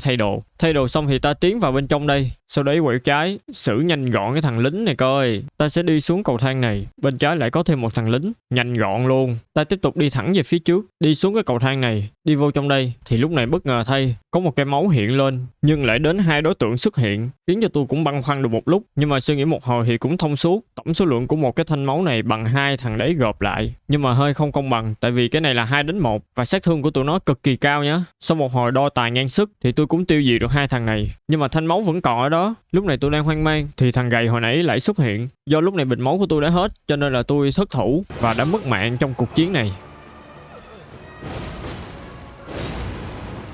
Sang hiệp 2 để cho công bằng hơn thì tôi triệu hồi thêm thằng đợi của mình, đấy chính là thằng Mimiktia mà ở đầu video tôi có đề cập đến cho anh em ấy, và cũng như hướng dẫn cho anh em cách lấy.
Đánh bại hai thằng boss đấy xong, chúng ta sẽ có một cái điểm checkpoint ngay đây. Tôi lập tức chạy tới và lấy ngay cho mình cái điểm checkpoint này. Ngồi xuống nghỉ một xíu để hồi phục. Từ điểm checkpoint ta sẽ đi vào bên trong đây, đi xuống cầu thang. Khi mà ra tới ngoài này ấy, chúng ta bắt buộc sẽ phải bắt cua xuống dưới, xong rồi mình đi xuống tiếp nữa. Ra tới đây chúng ta sẽ nhảy sang bên này, tiếp tục là đi thẳng và nhảy xuống. Sau đấy rẽ phải sang đây, tiếp tục là bắt cua xuống dưới, xong rồi mình cứ đi thẳng vào trong. Tiếp tục là đi thẳng thêm một lần nữa và ta sẽ gặp được một trong những tên cản đường khó nhằn nhất Elden Ring. Nếu tôi nhớ không lầm thì ngoại hình của thằng này khá giống với cái thằng mà mình đã từng đánh ở trong cái Festival Radahn. Y chang, không khác. Nếu mà khác á, thì chỉ có chiêu thức ở phase 2 của nó khác thôi. Đánh nhau được một hồi thì tôi thấy thằng này nó có cái chiêu phun lửa này, cực kỳ đau nhá. Tiếp đến là một cái chiêu phun lửa tầm rộng, nó đầu ngang với cái chiêu trước đó. Sau một hồi chật vật thì cuối cùng tôi cũng đã đánh bại được thằng này. Thằng này cực kỳ khó nhằn luôn. Đánh bại thằng này xong ta sẽ tiến ra hướng này và nhảy xuống. Sau đấy lấy cái điểm checkpoint ở đây. Lấy điểm checkpoint ở đây xong ta tiếp tục nhảy xuống và nhảy xuống. Thêm một lần nhảy xuống nữa. Lúc này ta cứ tiến thẳng về phía trước. Nhớ né những cái tia sét nhé. Những cái tia sét đấy là phát ra từ cái con rồng phía trước mặt mình đấy. Bây giờ việc của mình sẽ là tiến về phía của con rồng này. Nhưng mà đánh hay không thì tùy các bạn. Nhưng mà tôi sẽ không đánh tại vì tôi đã đánh một con y chang như vậy trước đó rồi. Ta cứ tiếp tục đi cái hướng ở bên này, quẹo phải ở đây, tiếp tục lại đi thẳng. Ngay cái khúc này các bạn phải giữ thăng bằng nhé, chứ không té chết á. Xong rồi ta tiến vào bên trong đây, rẽ sang phải và đi thẳng, vòng ngược lại vô căn phòng này. Chúng ta sẽ đạp lên cái thang máy này và đi lên. Lên tới nơi ta lấy cái điểm checkpoint ra đây. Tại vì cái điểm checkpoint ra đây là một cái điểm checkpoint quan trọng. Từ cái điểm checkpoint này chúng ta sẽ có 2 đường để đi đánh boss. Tại vì cái điểm checkpoint này nó gần với 2 con boss để gọi là tiết kiệm thời gian nhất có thể. Con boss đầu tiên chúng ta sẽ chinh phục. Con boss đầu tiên chúng ta sẽ chinh phục ở trên cái vùng đất này. Đấy chính là một con rồng, gọi là rồng chúa. Bây giờ ta sẽ quay trở ngược lại thang máy và đi xuống. Sau đấy ta sẽ quay lại cái chỗ khi nãy, tránh va chạm với tụi này nhé, mất công mất máu. Sau đấy ta tiến ra đây. Ở cái khúc này các bạn phải đáp xuống cho thật sự là cẩn thận nhé. Lỡ không may rớt xuống giật ấy, nhảy xuống đây và tiếp tục nhảy xuống. Cứ thuận theo đường đi và nhảy xuống thôi. Cho đến khi mà mình đến đây, lúc này chúng ta sẽ kiếm một cái chỗ để gọi là nằm ngủ. Sau khi mà nằm ngủ xong, thời gian sẽ bị ngưng động. Không hẳn là ngưng động, mà mọi vật xung quanh sẽ được quay ngược thời gian trở lại để cho chúng ta gặp được cái con rồng chúa ấy. Con rồng mà mình chuẩn bị đánh tên là Placidusat, một trong những vị thần rồng cổ đại, nắm giữ quyền lực tối cao trong thời kỳ trước khi sự xuất hiện của các vị thần hiện tại và Golden Order. Dragon Lord hay còn gọi là Placidusat đã cai trị trong thời đại vàng của rồng, khi các con rồng có vị trí thống trị và sự tôn thờ trong thế giới. Đây là một thời kỳ huy hoàng với sự thống trị của các con rồng cổ đại. Cái đấy chỉ là hồi xưa thôi. Ở thời điểm hiện tại, thời đại của các con rồng kết thúc khi các vị thần mới xuất hiện và thiết lập Golden Order. Sự xuất hiện của các vị thần này dẫn đến sự suy tàn và thất bại của các con rồng cổ đại. Placidusat bị cô lập và lưu đày đến cái vùng đất này, cái vùng đất ở trên không này. Một khu vực bị tách biệt và đổ nát trong thế giới của Elden Ring. Hiểu nôm na là cái vùng đất mà mình được sinh ra đã từng được cai trị bởi các con rồng. Cho đến khi mà các vị thần xuất hiện và đánh bại hết loài rồng, thì con rồng chúa cuối cùng đã bị lưu đày đến đây và cô lập hoàn toàn với thế giới bên ngoài. Do đây là lần đầu tôi đánh với con rồng chúa này, thành ra là tôi đã chết hết một mạng. Nhưng mà bù lại tôi đã học được khá là nhiều chiêu từ con rồng này để sẵn sàng cho hiệp 2. Đầu tiên đấy chính là cái chiêu triệu hồi sấm sét. Những cái tia sét của con rồng này nếu mà không né là nó sẽ rất là đau. Và cái vùng tia sét nổ cũng khá là rộng ấy. Nhưng mà đủ thời gian để cho mình né. Và khi mà mình ám sát con rồng này thì nó sẽ phun lửa. Không phải một cái đầu phun lửa mà đến tận 2 cái đầu phun lửa lận. Thành ra là phải né. Xong rồi con rồng này còn có thêm một cái chiêu đấy chính là chiêu vuốt sét. Nếu mà mình câu nửa cái máu của con rồng này thì nó sẽ tan vào bên trong không khí và xuất hiện một cách bất ngờ. Đặc biệt là từ trên trời xuống. Chung quy lại là những cái chiêu thức của con rồng này chiêu nào cũng là chiêu tử hết á, sát thương cực kỳ cao, đúng là không hổ danh là rồng chúa. Quay trở lại với hiệp 2, lần này tôi sẽ đánh hết sức của mình với con rồng chúa này.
sau khi đánh bại rồng thần xong chúng ta sẽ nhận được mảnh hồi ức của con rồng này. Và sau đấy chúng ta sẽ lấy một điểm checkpoint ở đây. Tôi cũng biết lấy cái điểm checkpoint ở đây làm chi nữa, tại vì có đường vô nhưng mà không có đường ra. Tốt nhất là cứ lấy cái điểm checkpoint ở đây đi. Xong rồi bây giờ mục tiêu tiếp theo của chúng ta sẽ là đi kích hoạt những cái mảnh cổ ngữ mà đã thu thập được từ cái việc mà đánh bại các á thần. Bây giờ chúng ta sẽ di chuyển đến cái vị trí này trên bản đồ. Cái vị trí này đồng thời cũng chính là tòa lâu đài của tên thần Godric mà mình đã từng đánh. Đến nơi ta chạy thẳng vào bên trong đây. Trên đường đi các bạn nhớ cẩn thận những cái thằng người đá khổng lồ nhé, khá phiền ấy. Nhưng mà tôi ghét những cái thứ cản đường mình lắm, vì thế là tôi cũng chảy nhau với bọn chúng một trận. Sau đấy ta tiến thẳng về phía cuối con đường sẽ có một cái cổng dịch chuyển. Đi vào cái cổng dịch chuyển này, chúng ta sẽ được đưa sang hướng đối diện. Mở cánh cổng này ra, kích hoạt cái thang máy này và đi lên. Lên tới nơi ta lấy cái điểm checkpoint ở đây. Sau đấy tiếp tục lại đi lên. Lên tới đây thì ta đã có thể kích hoạt sức mạnh cổ nhẫn của vị á thần Godric. Xong rồi ta quay trở lại cái điểm checkpoint trước đó, ngồi xuống và truy cập vào Ray Rune. Vậy là mình đã kích hoạt thêm sức mạnh của một cái cổ nhẫn nữa. Và sức mạnh cổ nhẫn của tên Godric này khá ngon nhé. Nó sẽ tăng tất cả các thuộc tính của mình lên. Nào là máu này, nào là mana, nào là sức mạnh này, bla bla, nhiều lắm. Nó sẽ tăng hết, mạnh á. Tiếp theo ta sẽ đi kích hoạt sức mạnh cổ nhẫn của Radan. Mở bản đồ lên, bây giờ chúng ta sẽ đi đến vị trí này ở trên bản đồ. Nó cũng là một cái tòa tháp cao chọc trời ấy. Đa số những cái nơi mà mình kích hoạt sức mạnh cổ nhẫn ấy, nó đều nằm ở trong cái tòa tháp cao chọc trời ấy. Bây giờ tôi sẽ TP đến cái vị trí checkpoint mà mình đã lấy trước đó. Đến nơi ta kêu ngựa và phi thẳng đến cái tòa tháp cao chọc trời này. Cái đường vô của nó sẽ hơi chắc chở một xíu, cho nên là mọi người cố gắng nha. Đến nơi ta sẽ bám vào cái thân cây này, tiếp tục là nhảy xuống. Sau đấy ta sẽ tiếp đất ở đây, rồi mình sẽ trèo cầu thang lên với tốc độ bàn thờ. Lên tới nơi tiếp tục là trèo lên với tốc độ bàn thờ. Sau đấy ta sẽ nhảy sang hướng bên trái. Lúc này là tôi đi lộn đường rồi đó. Bây giờ tôi sẽ ôm sát tường và nhảy xuống dưới. Sau đấy tiến về hướng bên này và leo lên cái cầu thang trên đây và trèo lên với tốc độ bàn thờ. Tới đây chúng ta sẽ đi sang hướng bên trái. Khúc này chúng ta sẽ nhảy qua này, tiếp tục là nhảy qua. Cái khúc này các bạn phải bắt cua cực kỳ cẩn thận nhé, tại vì nó dễ té, với lại một phần là rung tay, tâm lý rung tay khi mà chơi những game đòi hỏi sự tỉ mỉ cao. Qua tới bên đây chúng ta sẽ tiếp tục trèo lên. Lên tới nơi chúng ta sẽ lấy ngay cái điểm checkpoint ngay đây. Xong rồi ta rẽ phải sang đây và đi lên. Mở cổng này ra, đi vô đây và kích hoạt cái thang máy này và đi lên. Đến nơi ta cứ tiếp tục đi lên. Sau đấy chúng ta sẽ kích hoạt được sức mạnh cổ nhẫn của Radan. Sức mạnh cổ nhẫn của Radan đấy chính là tăng máu, tăng mana và tăng thể lực cũng được, nhưng mà không ngon bằng cổ nhẫn của thằng Godric. Bây giờ chúng ta sẽ quay trở lại cái điểm checkpoint trước đó. Từ vị trí này chúng ta sẽ đi vô trong đây. Vừa vô tới nơi tôi đã bị đánh lén và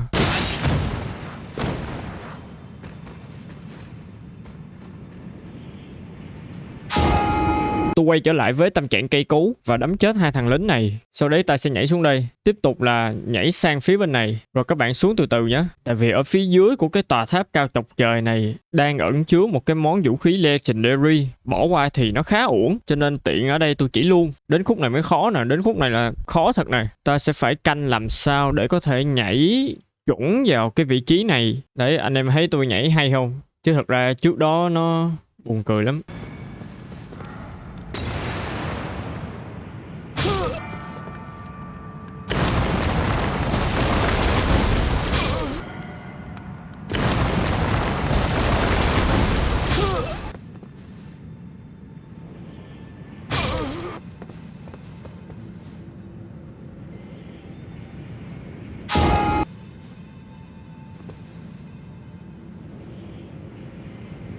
Xong rồi ta tiếp tục đáp xuống đây, đi sang hướng ở bên này. Sẽ có một thằng lính, cứ giết nó đi, đừng ngại ngùng. Giết thằng lính xong chúng ta sẽ đi vào bên trong cái thang máy này. Rồi thang máy sẽ đưa chúng ta lên. Lên tới nơi, chúng ta sẽ đi vào bên trong cái hành lang này và trảng nhau với cái thằng này. Đánh nhau xong, tới đây ta sẽ nhặt được một cái rune. Sau khi lấy cái mảnh rune xong, chúng ta quay lại và leo lên cái cầu thang này. Lên tới nơi chúng ta mở cánh cửa này ra. Sau đấy chúng ta tiếp tục nhảy xuống. Nói chung là cứ lặp lại cái thao tác y chang khi nãy mà tôi nói. Ngay cái khúc mà canh nhảy xuống đây, chúng ta sẽ tiếp tục nhảy xuống và nhảy xuống. Đây, khúc này mới mạo hiểm nè. Khúc này các bạn phải canh sao để cho các bạn tiếp đất ngay trên cái thanh gỗ đấy nhá. Ngay khúc này tôi tưởng đâu tôi chết rồi đấy. Tự nhiên cái nó trượt xuống dưới, nhưng mà may là trượt xuống chỗ này. Bây giờ chúng ta sẽ vô thang máy và đi thẳng xuống dưới. Xuống dưới đây lấy một điểm checkpoint, vô đánh nhau với thằng này. Đánh thằng đấy xong chúng ta sẽ đi vào bên trong cái cổng màu vàng này. Và sau đấy chúng ta sẽ gặp một cái thằng boss khá là quen thuộc mà mình đã từng đánh ở trên cái vùng đất trên không ấy. Nhưng mà có một cái điều lạ ở đây là không biết tại sao thằng này nó lại trâu hơn và mạnh hơn nhiều so với cái thằng mà mình từng đánh ở vùng đất trên không. Và thế là tôi đã chết hết một mạng.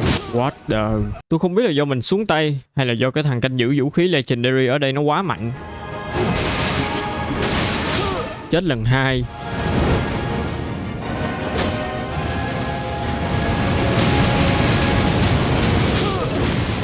Chết thêm lần 3. chết lần 4 ở hiệp thứ 5. Lúc này tôi đã khá là cây cú và quyết đánh sống chết với thằng này.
Sau khi đánh bại thằng này xong, chúng ta sẽ đi vào bên trong, mở rương ra và chúng ta đã có ngay cho mình vũ khí Legendary. Cái món vũ khí này cũng hơi ngon, cũng ngon á. Một phần là cái skill của cây kiếm này nhìn đẹp, lửa đen nhé, chém ra một ngọn lửa đen nhé các bạn.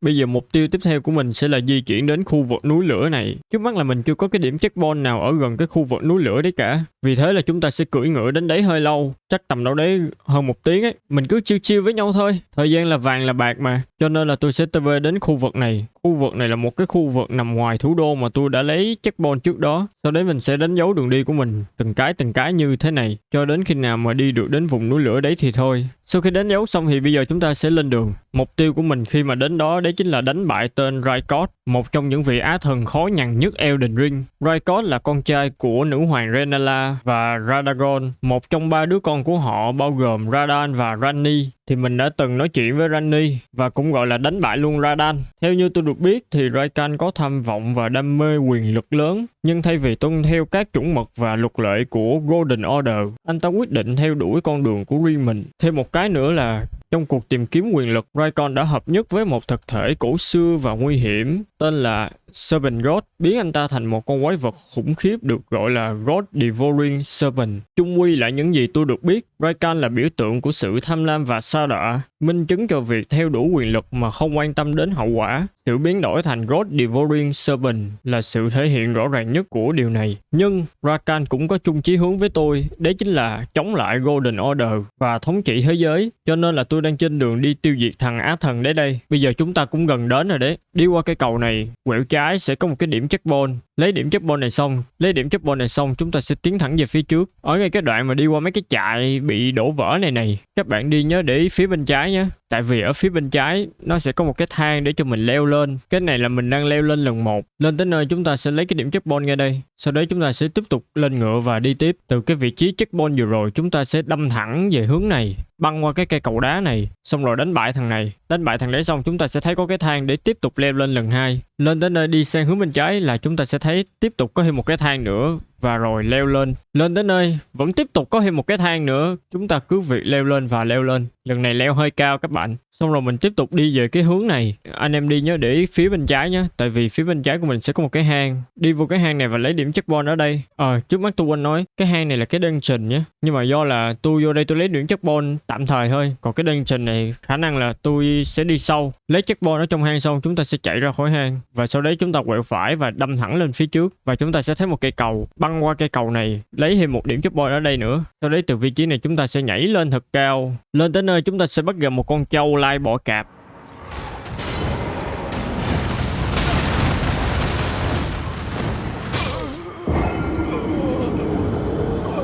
Và thế là tôi đã ngắm gà khỏa thân. Sau khi đầu thai xong và quay lại, tôi tự nói với bản thân rằng là lần này mình sẽ rửa nhục.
Sau khi đánh bại con bò cạp đấy xong, chúng ta sẽ di chuyển về hướng cái tảng đá này, nhảy sang bên đây và chúng ta cứ việc đi xuống dần dần cho đến khi nào mà mình đi vào bên trong được cái tòa lâu đài này. Vào được tới nơi, chúng ta tiến thẳng về phía cổng và mở cánh cổng này ra. Tiếp tục là đi sâu vào bên trong và lấy cái điểm checkpoint ở đây. Sau khi lấy cái điểm checkpoint xong, chúng ta chạy lên lầu. Lúc này chúng ta chỉ cần đợi tầm 10-15 giây ấy, sẽ có một thằng nó xuất hiện. Đánh bại được thằng này thì mình sẽ có được cái vũ khí của nó. Đây chính là cái cây này đây. Tuy là cây này đánh đã thật nhưng mà bù lại là cái trọng lượng của cây này nó khá nặng ấy. Tuyệt chiêu của cái cây này đấy chính là xoay. Nó sẽ xoay mãi như thế cho đến khi nào mà chúng ta buông tay thì thôi. Hoặc là mình bị thứ gì đấy tác động mạnh vào. Ngoài ra là chiêu này không thể nào ngừng được. Nhưng mà bù lại nó sẽ tốn mana, nhưng mà mana tốn cũng không mấy là nhiêu. Bây giờ chúng ta sẽ nhảy xuống dưới. Đến đây ta sẽ nói chuyện với một nhân vật khá là quan trọng ở trong cái tòa thành này. Đấy chính là Lady Tanith. Cô là một tín đồ trung thành và là người tình của Raikot. Cô ta tin tưởng vào sự nghiệp và tham vọng của Raikot và sẵn lòng giúp đỡ anh ta trong cuộc chiến chống lại Golden Order. Bây giờ cô gái trước mặt mình đang ngỏ ý muốn mời mình tham gia vào hội Volcano Manor của cô, cũng như là sẽ trở thành tín đồ của tên Raikot. Bây giờ quyết định tạm thời của tôi sẽ là tham gia vào và phục tùng cô ta cho đến khi nào mà lấy được lòng tin. Sau khi có được lòng tin rồi, chúng ta sẽ dựa vào cái lòng tin ấy để xin cô ta cho gặp tên Á thần Raikot và sau đấy mình sẽ đánh với hắn một trận luôn. Kế hoạch nó sẽ là như thế. Sau khi chấp nhận gia nhập với cô thì cô sẽ đưa cho mình một cái chìa khóa. Ta sử dụng chiếc chìa khóa này và tiến vào cái hành lang bên trong. Ta sẽ dùng cái chìa khóa mà cô vừa đưa để mở những cánh cửa này. Căn phòng đầu tiên tôi mở ra chả có cái gì hết á. Thôi đi ra. Tiếp đến căn phòng thứ hai. Mở ra và ở trên cái bàn này có một bức thư. Nội dung ở trong bức thư này đấy chính là tìm và ám sát một Tanith tên là Onai Ivan. Anh ta có thể tìm thấy ở vị trí Limray trên bản đồ. Sau khi nhận nhiệm vụ xong, chúng ta mở bản đồ lên check thì lúc này trên bản đồ sẽ có một chỗ bị đánh dấu đỏ. Ta lập tức đi đến chỗ đó để hoàn thành nhiệm vụ ám sát. Tôi TP đến vị trí ở gần đó và phi ngựa thẳng tới cái chỗ mà tôi vừa mới đánh dấu. Sau khi đến nơi, chúng ta sẽ thấy có những cái cục đá nhỏ trông như thế này và màu đỏ. Ta tương tác vô và ta sẽ bắt gặp tên mà ta đang tìm kiếm. Ám sát mấy thằng này cũng nhanh đấy mà, nó không khó gì mấy. Sau khi đánh bại tên này xong, chúng ta sẽ được đưa về thực tại và nhận thêm một bộ giáp. Lúc này chúng ta sẽ quay trở lại Volcano Manor và nói chuyện với Lady Tanith. Sau khi báo cáo với cô rằng là mình đã ám sát thành công tên kia thì cô lập tức thưởng cho mình. Đó chính là một tuyệt chiêu lửa, nhưng mà tôi cũng không bận tâm gì lắm. Tôi tiếp tục chạm vào trong và nhận thêm lá thư thứ hai. Sau khi xác định mục tiêu xong, ta lập tức di chuyển đến vị trí này ở trên bản đồ. Tôi tranh thủ phi ngựa một mạch thẳng tới đó và không nói gì hết. Vị trí này khá lạ, tại vì nó nằm ở sâu bên trong một cái khe núi. Sau khi đến nơi, ta tiếp tục tương tác với cục đá màu đỏ ở dưới đất. Lúc này kẻ mà ta ám sát đã xuất hiện trước mặt ta và việc của ta bây giờ đấy chính là giết nó thôi. Sau khi tiêu diệt tên này xong, chúng ta tiếp tục quay trở về và báo cáo. Lúc này cô sẽ tặng cho ta một thanh katana. Xong rồi ta tiếp tục chạy vào trong và nhận tiếp lá thư thứ ba. Và đồng thời đây cũng là lá thư cuối cùng. Xác định mục tiêu xong, mở bản đồ lên thì chúng ta thấy tên này nằm khá xa, nằm ở tuốt trên vùng đất băng giá lận. Nhưng mà không sao, tôi đã checkpoint ở gần đó rồi, thành ra là việc đi đến đấy chỉ là một nút nhạc thôi mà. Tôi lập tức dịch chuyển lên vùng đất băng giá và chạy thẳng ra tới đó. Sau khi đến nơi, ta tiếp tục tương tác vào cục đá màu đỏ. Và bây giờ việc của mình là vô hạ bệ tên này thôi. Cũng nhanh đấy mà. Đánh bại được tên cuối cùng trong nhiệm vụ. Lần này chúng ta sẽ nhận được vũ khí và kể cả full luôn bộ giáp. Quá hời. Chạy tiếp vào bên trong căn nhà này, chúng ta sẽ lượm được thêm một bộ đồ. Xong rồi bây giờ việc cuối cùng của chúng ta đấy chính là quay về và báo cáo. Sau khi hoàn thành xong 3 nhiệm vụ, chúng ta sẽ được tặng một món trang bị phụ trợ. Tác dụng của cái phụ trợ này đấy chính là sau khi mình tiêu diệt một con quái, mình sẽ được hồi lại một lượng máu tương đương, chứ không phải là hồi full máu. Nó giống như là hút máu ấy. Đại loại là vậy. Cô ngỏ ý muốn cho mình gặp thần của cô, đấy chính là tên Raikot đấy. Vậy là lúc này chúng ta đã thành công trà trộn vào bên trong. Tôi đồng ý với lời mời của cô. Sau đấy cô kêu tôi nhắm mắt lại, cho đến khi mở mắt ra thì tôi đã xuất hiện ở trong một cái hang động.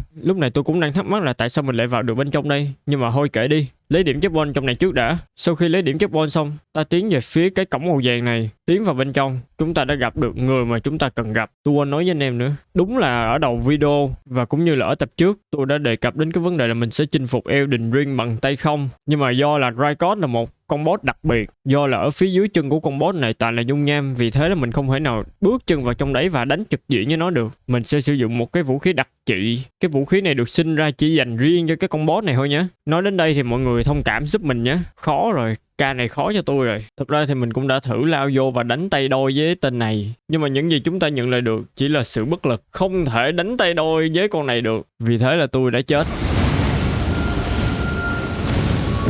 Nhưng tiện cái cây vũ khí đặc trị dùng để đánh bại cái con Raikot này, đấy chính là cái cây kiếm mà tôi đang cầm trên tay đây. Cây kiếm này được thiết kế ra chỉ để dành riêng cho cái con boss này thôi, và nó chỉ mạnh khi đánh với con boss này thôi. Ngoài ra cái việc mà mình đem cái kiếm này để đánh với những cái con boss khác thì nó vô dụng lắm, cái này tôi nói thật.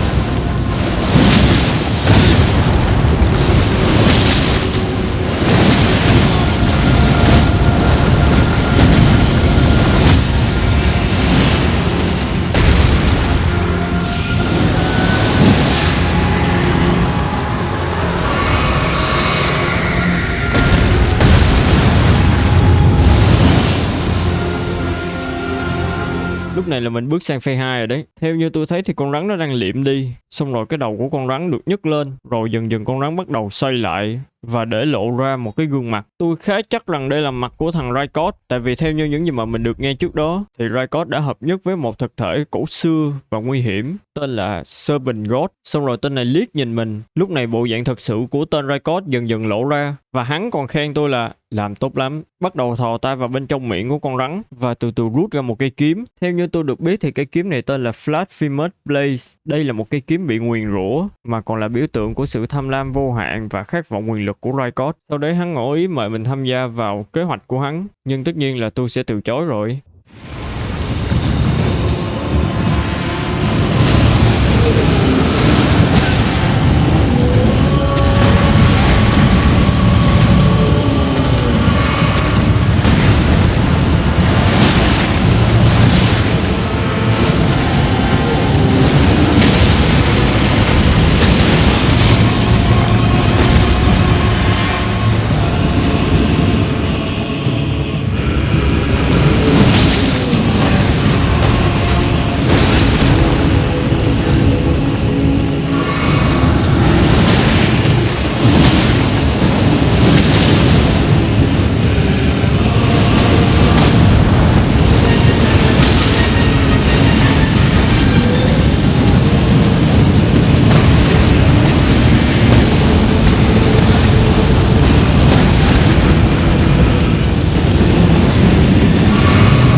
Đấy là cái màn trình diễn tiêu diệt con rắn khổng lồ của tôi.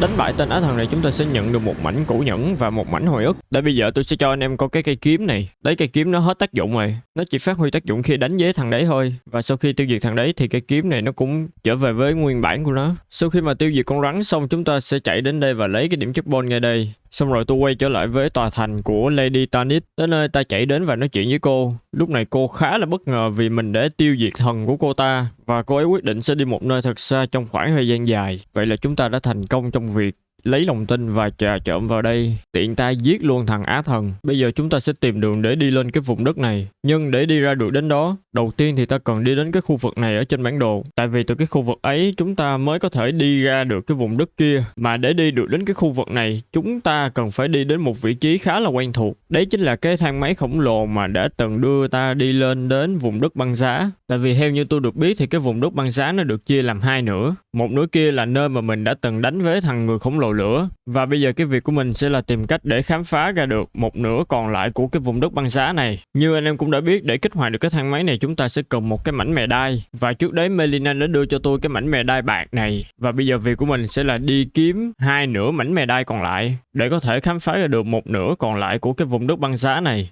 Đầu tiên ta sẽ di chuyển đến vị trí này ở trên bản đồ. Nhìn ở trên bản đồ thì trông giống như là nó sẽ nằm ở trên đất liền, nhưng mà không, nó sẽ nằm bên dưới cái phần đất liền ấy. Và việc của mình sẽ là tiến vào bên trong. Tôi TP đến vị trí gần đó và sau đấy lên ngựa phi thẳng đến chỗ mà tôi vừa mới đánh dấu. Nó là một cái khu nằm ở phía dưới này. Bây giờ việc của mình sẽ là tiến vào bên trong, chạy lên phía này. Sau đấy chúng ta cứ thuận theo đường và đi thôi. Lên tới nơi chúng ta sẽ có một cái điểm checkpoint. Ta lấy cái điểm checkpoint này, xong rồi từ cái điểm checkpoint này ta sẽ tiến thẳng ra phía đây. Đấy, lúc này là chúng ta đang ở phía dưới mặt đất ấy. Chạy thẳng được một xíu chúng ta sẽ gặp một cái bình. Bây giờ việc của mình sẽ là tác động vật lý vô cái bình này. Sau khi mình tác động vô cái bình thì lúc này cái bình nó đã hiện ra nguyên hình. Đấy chính là một người đàn ông đang cố gắng ngụy trang thành cái bình. Tôi cũng biết chi nữa. Bây giờ việc của mình sẽ là nói chuyện với ông này. Sau khi nói chuyện với ông ta xong chúng ta sẽ nhận được một nửa mảnh mè đai. Tiếp đến mở bản đồ lên. Bây giờ ta sẽ đi lên cái vùng đất băng giá mà ta đã khám phá ở trước đó. Sau đấy ta sẽ đi đến cái khu vực này ở trên bản đồ. Tôi quyết định TP ở một vị trí gần đó. Từ hướng này ta sẽ chạy thẳng lên. Đó, anh em nhìn cái hồ băng này quen không? Nơi mà mình đã từng đánh với con rồng băng ấy. Bây giờ việc của mình là sẽ là đi về hướng này. Sau đấy những gì còn lại chúng ta cứ đâm thẳng thôi. Đâm thẳng cho đến khi nào mà chúng ta kiểu dần dần đi xuống ấy. Trong lúc tôi đi đã có một con boss nó chặn đường mình.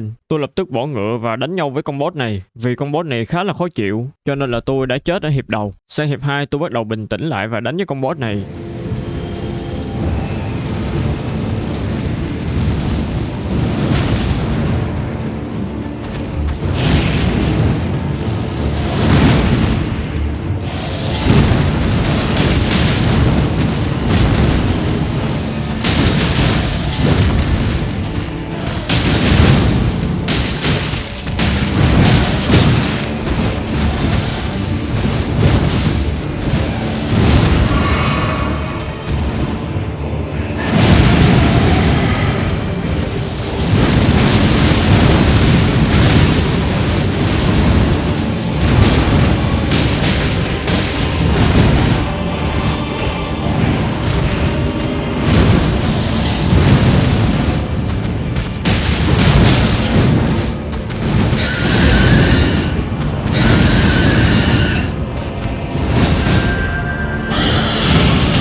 Sau khi tiêu diệt con boss này xong mình sẽ nhận được một cây kiếm của nó. Đây là một cây kiếm dạng chọt nhá. Tức là mình sẽ chọt thôi. Skill của cây kiếm này hả? Chúng ta sẽ triệu hồi ra một cơn mưa. Xong rồi ta tiếp tục tiến về phía này. Sau đấy đi xuống. Bây giờ việc của mình là chỉ cần đi thẳng vào bên trong cái tà lâu đài này thôi. Lấy cái điểm checkpoint ra đây. Sau đấy chạy vô. Lúc này tôi đang khá gấp vì thế là tôi đã bỏ qua hết toàn bộ những cái con quái ở trong cái lâu đài này. Đang đi thì tôi thấy có một cái điểm checkpoint ra đây. Tôi lập tức vô lấy nhưng mà đã bị tên kia dẫm lên cái điểm checkpoint của mình. Thành ra là tôi không thể lấy được cái điểm đấy. Tôi khá là cây cú và quyết định cãi nhau với tên này. Nhưng mà đánh với tên này chả khác gì mình đang đánh với một con ma. Nó cứ đánh mình một hồi rồi nó biến mất. Tôi cũng không biết phải canh làm sao để có thể đánh trúng được thằng này. Mãi được một lúc cuối cùng tôi cũng đã tiêu diệt được thằng này. Tiêu diệt thằng này xong ta lấy điểm checkpoint ra đây và rẽ trái vô đây. Vô đây ta sẽ nhận được một cây kiếm khá ngon. Đấy chính là một món legendary. Trang bị cây kiếm vô và test thử. Tôi thấy cái skill của cây kiếm này đẹp ấy, cũng được ấy. Xong rồi ta rẽ phải sang đây và tiếp tục chạy thẳng về phía trước. Chạy cho đến khi nào mà ta thấy có cái cổng màu vàng này và chúng ta sẽ phải đánh với thằng này.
Sau khi đến bãi tên này xong mình sẽ nhận được vũ khí của hắn. Tôi lập tức test cái cây vũ khí mà mình vừa mới thu phục được. Cái skill của cái cây này là giọng xuống đất.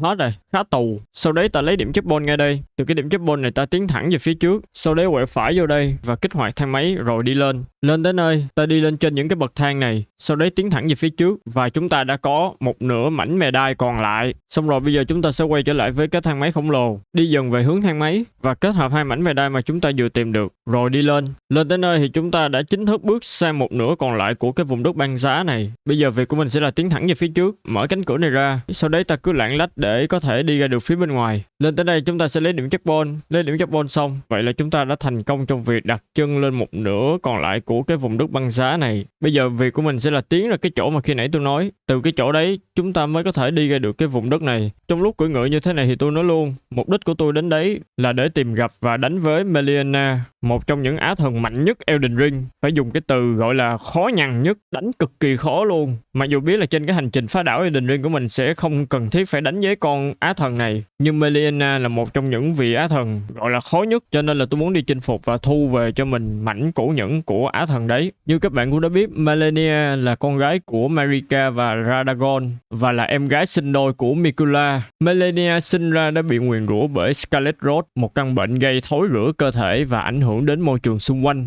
Tức là vừa sinh ra là để bị dính lời nguyền của Scarlet Rot. Sống lâu hay không thì còn tùy. Như tôi đã nói, Malenia có một người anh song sinh tên là Miquella. Đồng thời cô là người bảo vệ trung thành của anh trai mình và sẵn sàng làm mọi thứ để bảo vệ và phục vụ anh của mình. Sau cái trận đánh với Radan thì cô quay trở về vùng đất của mình và trú ngụ ở đấy trong một khoảng thời gian rất dài và chờ đợi một người nào đấy phù hợp đến và lấy mạng của cô. Theo như tôi được biết là vậy và tôi là người mà cô đang đợi. Còn về thông tin của anh trai Melania thì cái đấy tôi không rõ. Nghe đâu là bị bắt cóc. Cái đấy thì để tôi điều tra sâu. Trước mắt thì mình cứ hướng về vùng đất của Meliana. Thêm một cái nữa là vùng đất của Melania đang trú ngụ được tạo ra bởi anh trai cô tên là Helixtree để cung cấp một nơi an toàn cho những người bị ruồng bỏ và những ai không thể tìm thấy chỗ đứng dưới sự cai trị của Ustree. Vậy cái vùng đất mà mình sắp sửa tới là một vùng đất dành cho những con người bị xã hội ruồng bỏ. Theo như tôi được biết là vậy. Còn Miquella, anh trai của cô đang ở đâu thì tôi không biết, nhưng mà nghe đâu là đã bị bắt cóc rồi. Nói chuyện được một lúc thì cuối cùng chúng ta cũng đến nơi.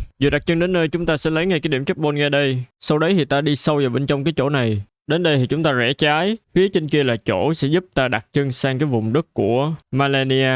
Nhưng mà bây giờ thì chưa. Ta tiếp tục đi thẳng về hướng này. Đến đây ta sẽ thấy có một con tượng đá. Khi mà mình tương tác với cái bức tượng này thì nó sẽ hiện ra một cái dòng chữ yêu cầu mình kích hoạt 4 bức tượng trong khu vực Evergo. Xong rồi ta đặt chân lên cái bệ màu tím này và tương tác vô. Lúc này chúng ta sẽ được dịch chuyển đến một cái không gian tương tự như vậy, nhưng mà nó khác cái là nó bị tách biệt với thế giới bên ngoài. Việc của mình ở trong cái khu vực này đấy chính là kích hoạt 4 bức tượng. Đầu tiên chúng ta sẽ nhảy xuống đây, sau đấy cứ thuận theo con đường này mà đi, rồi tiếp tục nhảy xuống đây. Đến đây chúng ta sẽ bắt cua qua, rồi ta chèo thang lên, tiếp tục là chèo lên. Chúng ta sẽ gặp được bức tượng thứ nhất, việc của mình sẽ là kích hoạt nó. Sau khi kích hoạt nó xong, chúng ta sẽ tiếp tục đi tìm bức tượng thứ hai. Từ vị trí này chúng ta có thể thấy có một bức tượng ở dưới và một bức tượng ở trên kia. Bây giờ mình sẽ đi kích hoạt cái bức tượng ở trên kia. Ta nhảy xuống đây và đi sang đây. Ở trong khu vực này có mấy con quái khá là phiền phức nhé. Nhưng mà mình cứ tập trung vào cái việc kích hoạt 4 bức tượng đi. Cố gắng né mấy con quái kia càng xa càng tốt. Khúc này ta lấy chớn để nhảy sang cái mái nhà đối diện. Xong rồi ta cứ tiếp tục đi thẳng về phía trước. Tới đây thì tôi quýnh nhau với thằng này một xíu tại vì nó quá phiền phức. Xong rồi ta chèo thang lên, chèo tiếp thêm cái thang thứ hai là chúng ta sẽ kích hoạt được bức tượng thứ hai. Việc của mình bây giờ chỉ là nhảy xuống một cách an toàn thôi.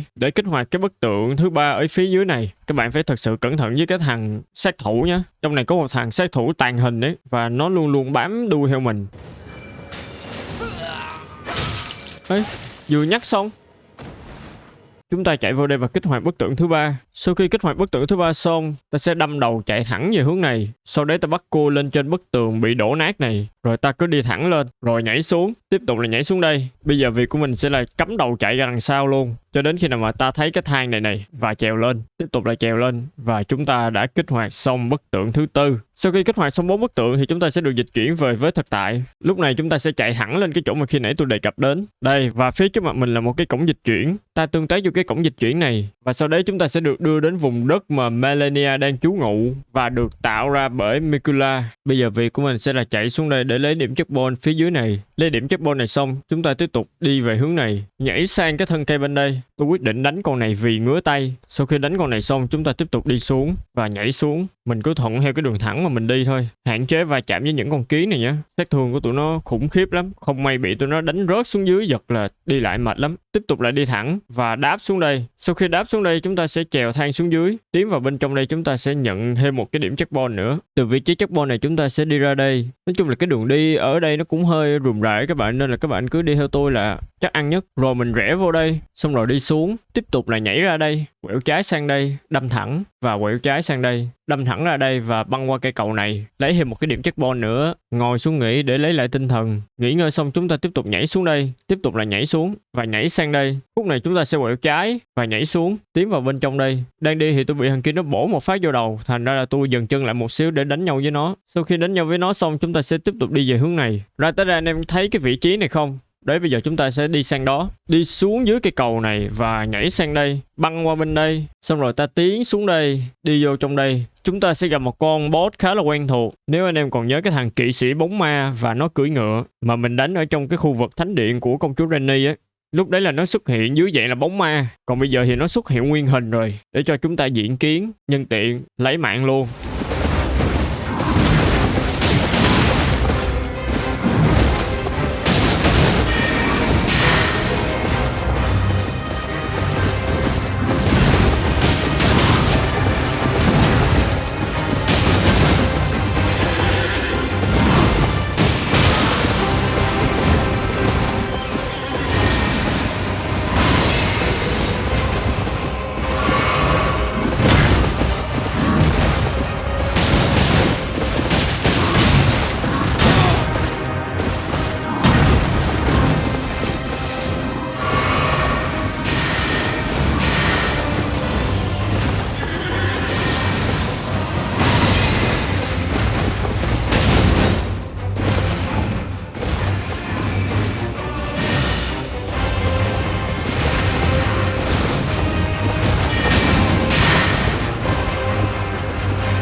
Sau khi đánh bại tên này xong, chúng ta sẽ nhận được một cái skill. Cái skill lần này khá là giống với cái skill mà mình đã từng đánh ở trong cái thánh điện của Ranni, nhưng mà lần này chúng ta có thể bắn ra được tận 4 mũi tên lận và một cây giáo của tên đấy. Bây giờ mình đi ra hướng này để lấy điểm checkpoint ở đây. Nhân tiện thì đây là cái vùng đất cuối cùng mà tôi khám phá trong suốt quá trình chơi Elden Ring của mình, và còn một vài nơi ở dưới vùng đất ngầm, nhưng mà cái đấy thì mình sẽ tính sau. Lấy điểm checkpoint xong chúng ta sẽ tiến về hướng này, sau đấy chúng ta sẽ chạy một mạch xuống dưới. Tới đây ta sẽ chèo thang xuống.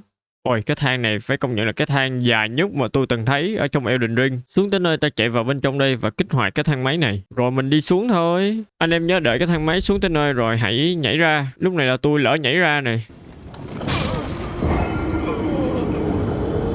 Chủ quan quá mà.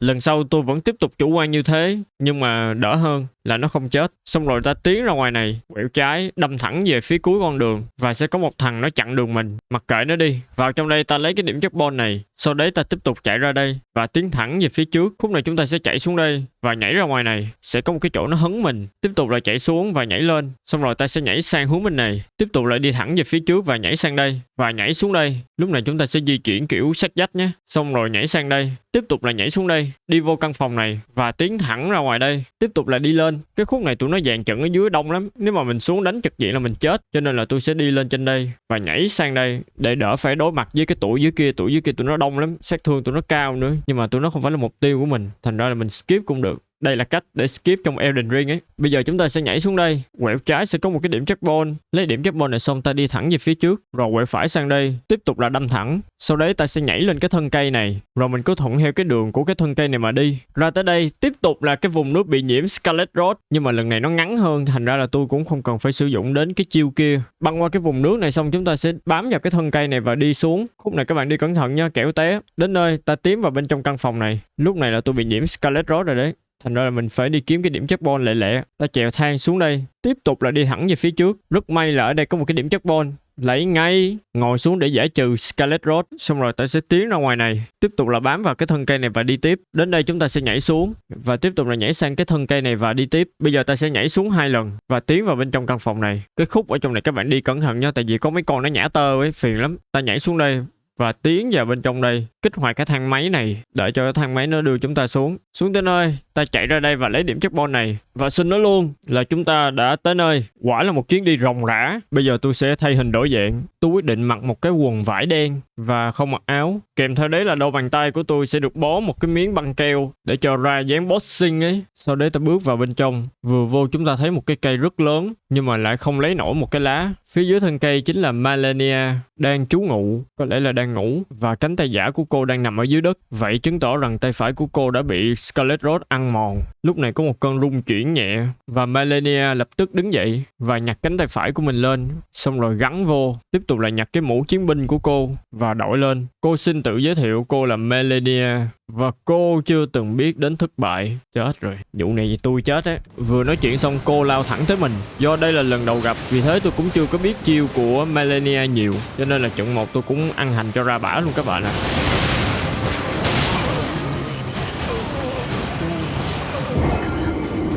Sang trận 2 vẫn tiếp tục là ăn hành.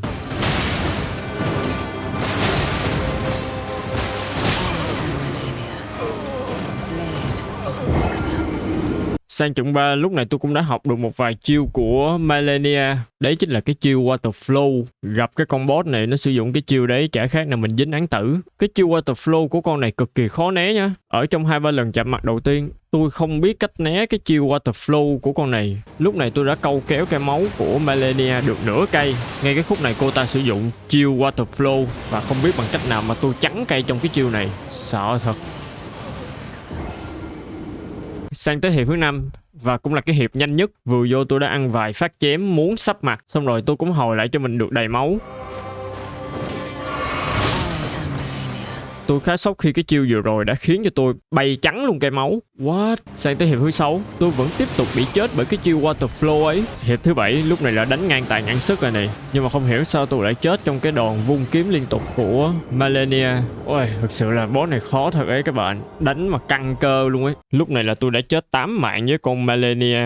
Xong rồi những hiệp sau đấy tôi vẫn tiếp tục là chết. Chết nhiều lắm. Từ đầu Elden Ring đến giờ chỉ có duy nhất con Malenia là nó khiến cho tôi chết đâu đấy hơn 10 mạng trở lên. Xong rồi tôi cứ chết và chết mãi cho đến khi nào mà mình khôn ra thì thôi. Trong một hồi ròng rã chết lên chết xuống thì cuối cùng chúng ta sẽ đến với hiệp cuối cùng. Đấy chính là hiệp 30. Hiệp này thì tôi đã rút ra cho mình rất là nhiều bài học sau khi mà đối đầu với con á thần Malenia này. Khó dã man.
Sau một hồi đánh nhau thì cô đã kiệt sức và liệm đi. Tôi tiến tới nhưng không nói gì. Tôi ngước nhìn lên trên và thấy hình dạng của cái cây kia trông giống như một cái gương mặt. Tôi bắt đầu nhìn chằm chằm và dần dần tiến tới. Lúc này bỗng dưng có tiếng đợi đã. Tôi xoay lại và thấy cô đã trở thành một cái nụ hoa và dần dần bộc lộ ra sức mạnh thật của mình.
Sau khi đánh bại, chúng ta sẽ nhận được một mảnh cổ nhẫn và một mảnh hồi ức. Ta chạy ra đây và lấy điểm chất ball này. Sau khi lấy điểm chất ball xong, ta ngồi xuống điểm chất ball này và sau khi đứng dậy, ta sẽ thấy một bông hoa khổng lồ ở đây. Theo như tôi được biết về cái bông hoa khổng lồ này là một biểu tượng trực quan của Scarlet Rot. Nó thể hiện sự bùng phát mạnh mẽ và cuối cùng của lời nguyền này khi Malenia bị đánh bại. Nó nhắc nhở người chơi về sự đau khổ và chiến đấu không ngừng của Malenia để chống lại lời nguyền. Ôi, vậy cái bông hoa ở đây cũng mang ý nghĩa sâu sắc phết đấy chứ. Bây giờ chúng ta sẽ quay trở lại với vùng đất ở trên không để hoàn thành con đường trở thành chúa tể của mình. Mở bản đồ lên, ta sẽ dịch chuyển đến cái vị trí mà tôi đã từng nói ở trước đó. Từ vị trí chất ball này ta sẽ tiến thẳng lên đây, quẹo trái và đi lên cầu thang này. Đến đây thì ta sẽ thấy một cái tòa thành khổng lồ và bên trong tòa thành này đang ẩn chứa một con boss tên là Maliket, và cái tên Maliket đang nắm giữ một thứ rất là quan trọng, đấy chính là Rune of Death. Và còn một cái nữa, đấy chính là trước đó Melina đã sử dụng lửa bên trong chiếc cốc để đốt cây Ustri. Bây giờ việc của mình còn lại đó chính là tiêu diệt tên Maliket để giải phóng cái Rune of Death, tại vì Rune of Death có khả năng làm suy giảm sức mạnh của các vị thần và đồng thời làm cho cái cây Ustri nó yếu dần đi, thì lúc đấy chúng ta mới có thể thể đi được vào bên trong cây Earth Tree. Trong lúc tôi đang nói chuyện thì tôi quên mất rằng là tôi đang đánh với cái thằng Tree Sentinel này. Thằng này nó y chang cái thằng mà mình đã từng giết ở trước đây, nhưng mà bây giờ lại gặp lại ở trên đây. Thì thôi đành phải cho nó đi ngắm gà thoát thân vậy. Bây giờ ta sẽ tiến vào bên trong cái cổng này, và sau đấy là một trận hoành tráng.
Đánh nhau ở phase 1 xong thì tên này bắt đầu thấm mệt và gần như là gục ngã. Sau đấy có một làn gió thổi vào cái miếng vải che tai của tên này và dần dần để lộ ra một dấu ấn. Sau đấy tên này cầm con dao lên và ghim thẳng vào tai hắn, và rồi bộ dạng thật của hắn cũng được bộc lộ ra.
Sau khi đánh bại Malekith, chúng ta sẽ nhận được một mảnh hồi ức của hắn. Đồng thời người canh giữ của Rune of Death đã chết. Vì thế là bây giờ chúng ta sẽ được tận mắt thấy cái Rune of Death, một thứ sức mạnh cân bằng giữa sự sống và cái chết. Bây giờ việc của mình sẽ là giải phóng cái Rune of Death này ra, nhằm mục đích để suy giảm sức mạnh của Chaos Tree, đồng thời cũng phá vỡ sự cân bằng giữa sự sống và cái chết trong thế giới này. Và bây giờ chúng ta sẽ được diện kiến sự suy toàn của Chaos Tree, đồng thời mở đường ra cho một vị chúa tể mới. Sau khi giải phóng cái Rune of Death xong thì tôi đã được đưa trở về đất liền. Nhưng mà bây giờ mọi thứ xung quanh Chaos Tree đã bị đổ nát tan hoang. Bây giờ mình sẽ lấy một cái điểm checkpoint ở đây. Anh em còn nhớ cái vị trí này từng là một cái thủ đô chứ. Và bây giờ nó đã tan hoang sau khi mà tôi giải phóng cái Rune of Death ra. Việc của mình bây giờ sẽ là quay lại cái đấu trường trước đó mà mình đã từng đánh với thằng Morgoth. Ta sẽ di chuyển về hướng này và nhảy lên chân của con rồng, sau đấy nhảy xuống đây, trèo lên cái thang này, đi thẳng, tiếp tục lại đi thẳng cho đến khi hết đường. Phía cuối con đường chúng ta sẽ nhảy xuống đây và đi lên trên đây, kích hoạt cái thang máy này và đi lên. Tới nơi chúng ta chạy ra ngoài và chạy lên đây. Đi thẳng về phía trước chúng ta sẽ gặp một người khá là quen thuộc. Tên này cũng từng là một Thanis ở trong họ bàn tròn của mình. Nhưng sau khi nghe tin Rune of Death đã được giải phóng thì hắn lập tức có mặt ở đây để giết mình, tại vì không thể nào có đến tận 2 vua ở trong một đất nước lận.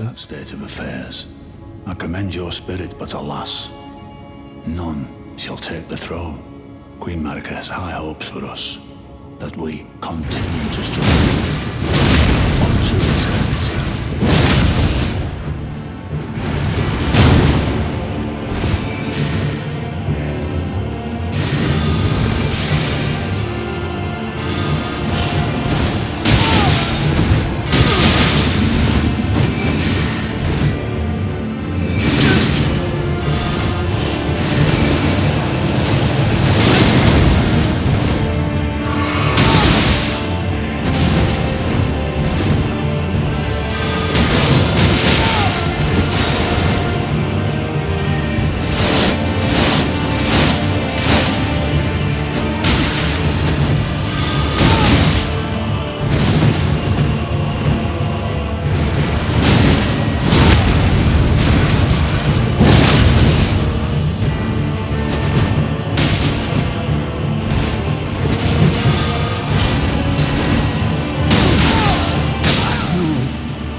Đánh bại tên này xong chúng ta sẽ nhận được vũ khí và cả cái bộ giáp của hắn. Ta lấy điểm checkpoint ngay đây, rồi mình sẽ đi ra hướng này, bám lên trên cái thân cây này và đi lên. Lên đến nơi ta đâm thẳng. Tôi nghĩ là cái đoạn đường này khá quen chứ. Tiếp tục là chạy thẳng vô trong đây, lấy điểm checkpoint trong này, lên đây lấy cái skill quan trọng này, rồi mình đi ra đây. Phía trước mặt mình là cái chỗ mà mình đã từng đánh với thằng Morgoth ấy. Bây giờ ta sẽ tiến dần lại và đi qua cái cổng màu vàng này. Sau khi đặt chân qua cái cổng màu vàng này, chúng ta sẽ được diện kiến tên Godfrey và hắn đang bế trên tay con trai của hắn, đấy chính là Morgoth, và nói những lời cuối cùng với con trai mình. Sau đấy tên á thần Morgoth cũng tan vào trong không khí. Godfrey như tôi đã nói trước đó, ông là chúa tể đầu tiên ở trên cái vùng đất này, nhưng đã bị vợ ông cũng như là nữ hoàng Marika trục xuất ra khỏi cái vùng đất này. Cho đến thời điểm hiện tại, sau khi chứng kiến Chaos Tree bị suy tàn và sự chết dần chết mòn của các vị thần, đấy chính là lý do ông có mặt ở đây để đối đầu với người sắp đặt chân lên làm vua. Alas, I am returned.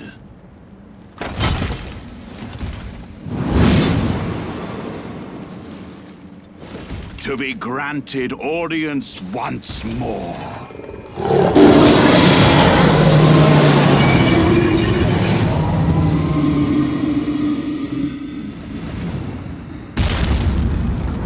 Upon my name as Godfrey, the first Elden Lord.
Lúc này chúng ta đã bước sang phase 2 rồi đấy. Có lẽ các bạn đang thắc mắc vì sao tên Godfrey này lại vác cái con sư tử ở trên lưng mình. Con sư tử ấy tên là Serot. Nó giúp Godfrey kiểm soát bản năng chiến đấu hoang dã và sức mạnh khủng khiếp của mình. Bằng cách là mang con sư tử này trên lưng thì Godfrey có thể duy trì mức độ kiểm soát sức mạnh của mình.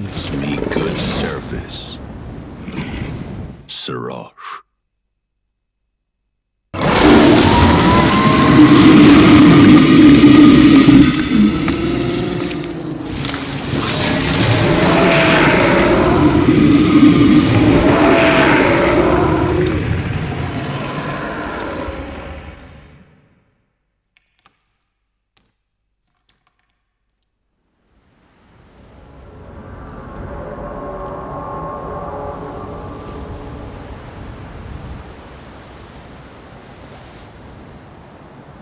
I've given thee courtesy enough.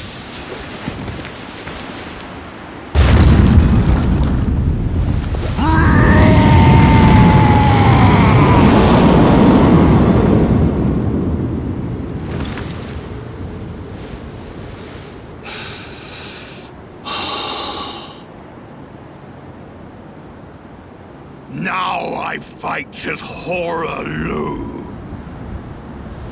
Warrior!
Thy strength befits a crown. Sau khi đến bãi Godfrey, chúng ta sẽ nhận được một mảnh hồi ức của hắn. Bây giờ ta chạy ra đây và lấy điểm chapball này. Chúng ta đã gần đi đến hồi kết rồi. Việc của mình bây giờ sẽ là tiến vào bên trong cái cây Ustri và đương đầu với thử thách cuối cùng của mình. Nhân tiện trước khi vô tôi thay đồ cái nhìn cho nó ra dáng một chiến binh. Sau khi thay đồ xong chúng ta sẽ bước vào bên trong. Và đây là bên trong cái cây Ustri. Phía trên kia đấy chính là Marika, đồng thời cũng là Radagon. Sau khi mà nữ hoàng Marika cảm nhận được hơi của mình ở trong này, cô lập tức rơi xuống, tay đang nắm vào cây búa và dần dần mái tóc vàng đã chuyển sang mái tóc đỏ. Và lúc này chúng ta sẽ được chứng kiến Elden Lord thứ hai, chính là Radagon.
Sau khi đánh bại Radagon, thì lúc này có một bàn tay khổng lồ và nhấn chìm xác của Radagon xuống. Sau đấy xuất hiện một thực thể khổng lồ. Thứ mà chúng ta đang thấy trước mặt chính là biểu tượng cho sức mạnh và bản chất của Elden Ring, tên là Elden Beast.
Vâng, vậy là chúng ta đã thành công. Lúc này chúng ta sẽ được đưa trở ngược lại vào cây Tree. Đạt tới cái cảnh giới này kiểu nó nhẹ người lắm các bạn à. Phải công nhận là sau khi mà trải qua hết muôn vàn khó khăn, nào là bị đập, nào là bị giết, nào là rớt xuống vực, thì cuối cùng chúng ta cũng đã đi được đến hồi kết. Đúng là thành công nào cũng phải đánh đổi mới có được. Muốn sướng một đời, ta phải chấp nhận khổ một thời. Nếu bây giờ mà nghĩ đến một người ở trong Elden Ring thì chắc tôi nghĩ đến Melina, người đã đồng hành cùng mình suốt quá trình chơi, cho đến lúc phải chấp nhận hy sinh để đốt cây Tree để cho tôi có thể tiến xa được như ngày hôm nay. Và sau đấy một thời đại mới đã được mở ra. Câu chuyện kể rằng đã từng có một người từng là ăn xin và sau đấy rèn luyện ngày đêm đi đánh với các vị thần để rồi cũng thành công trên con đường trở thành vua của mình. Và thời đại này cũng chính là thời đại Mizet.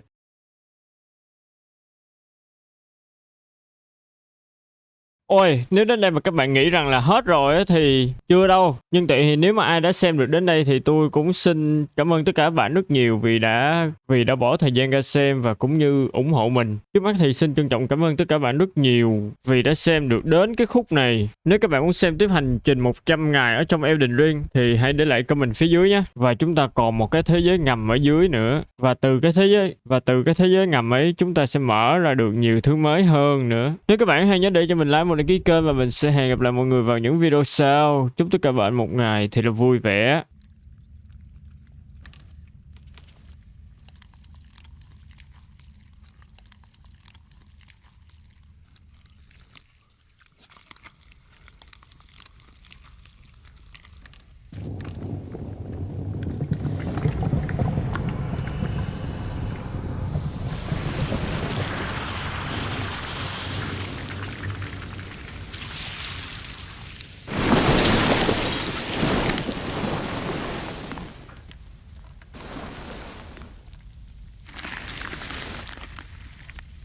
Dearest Mikola,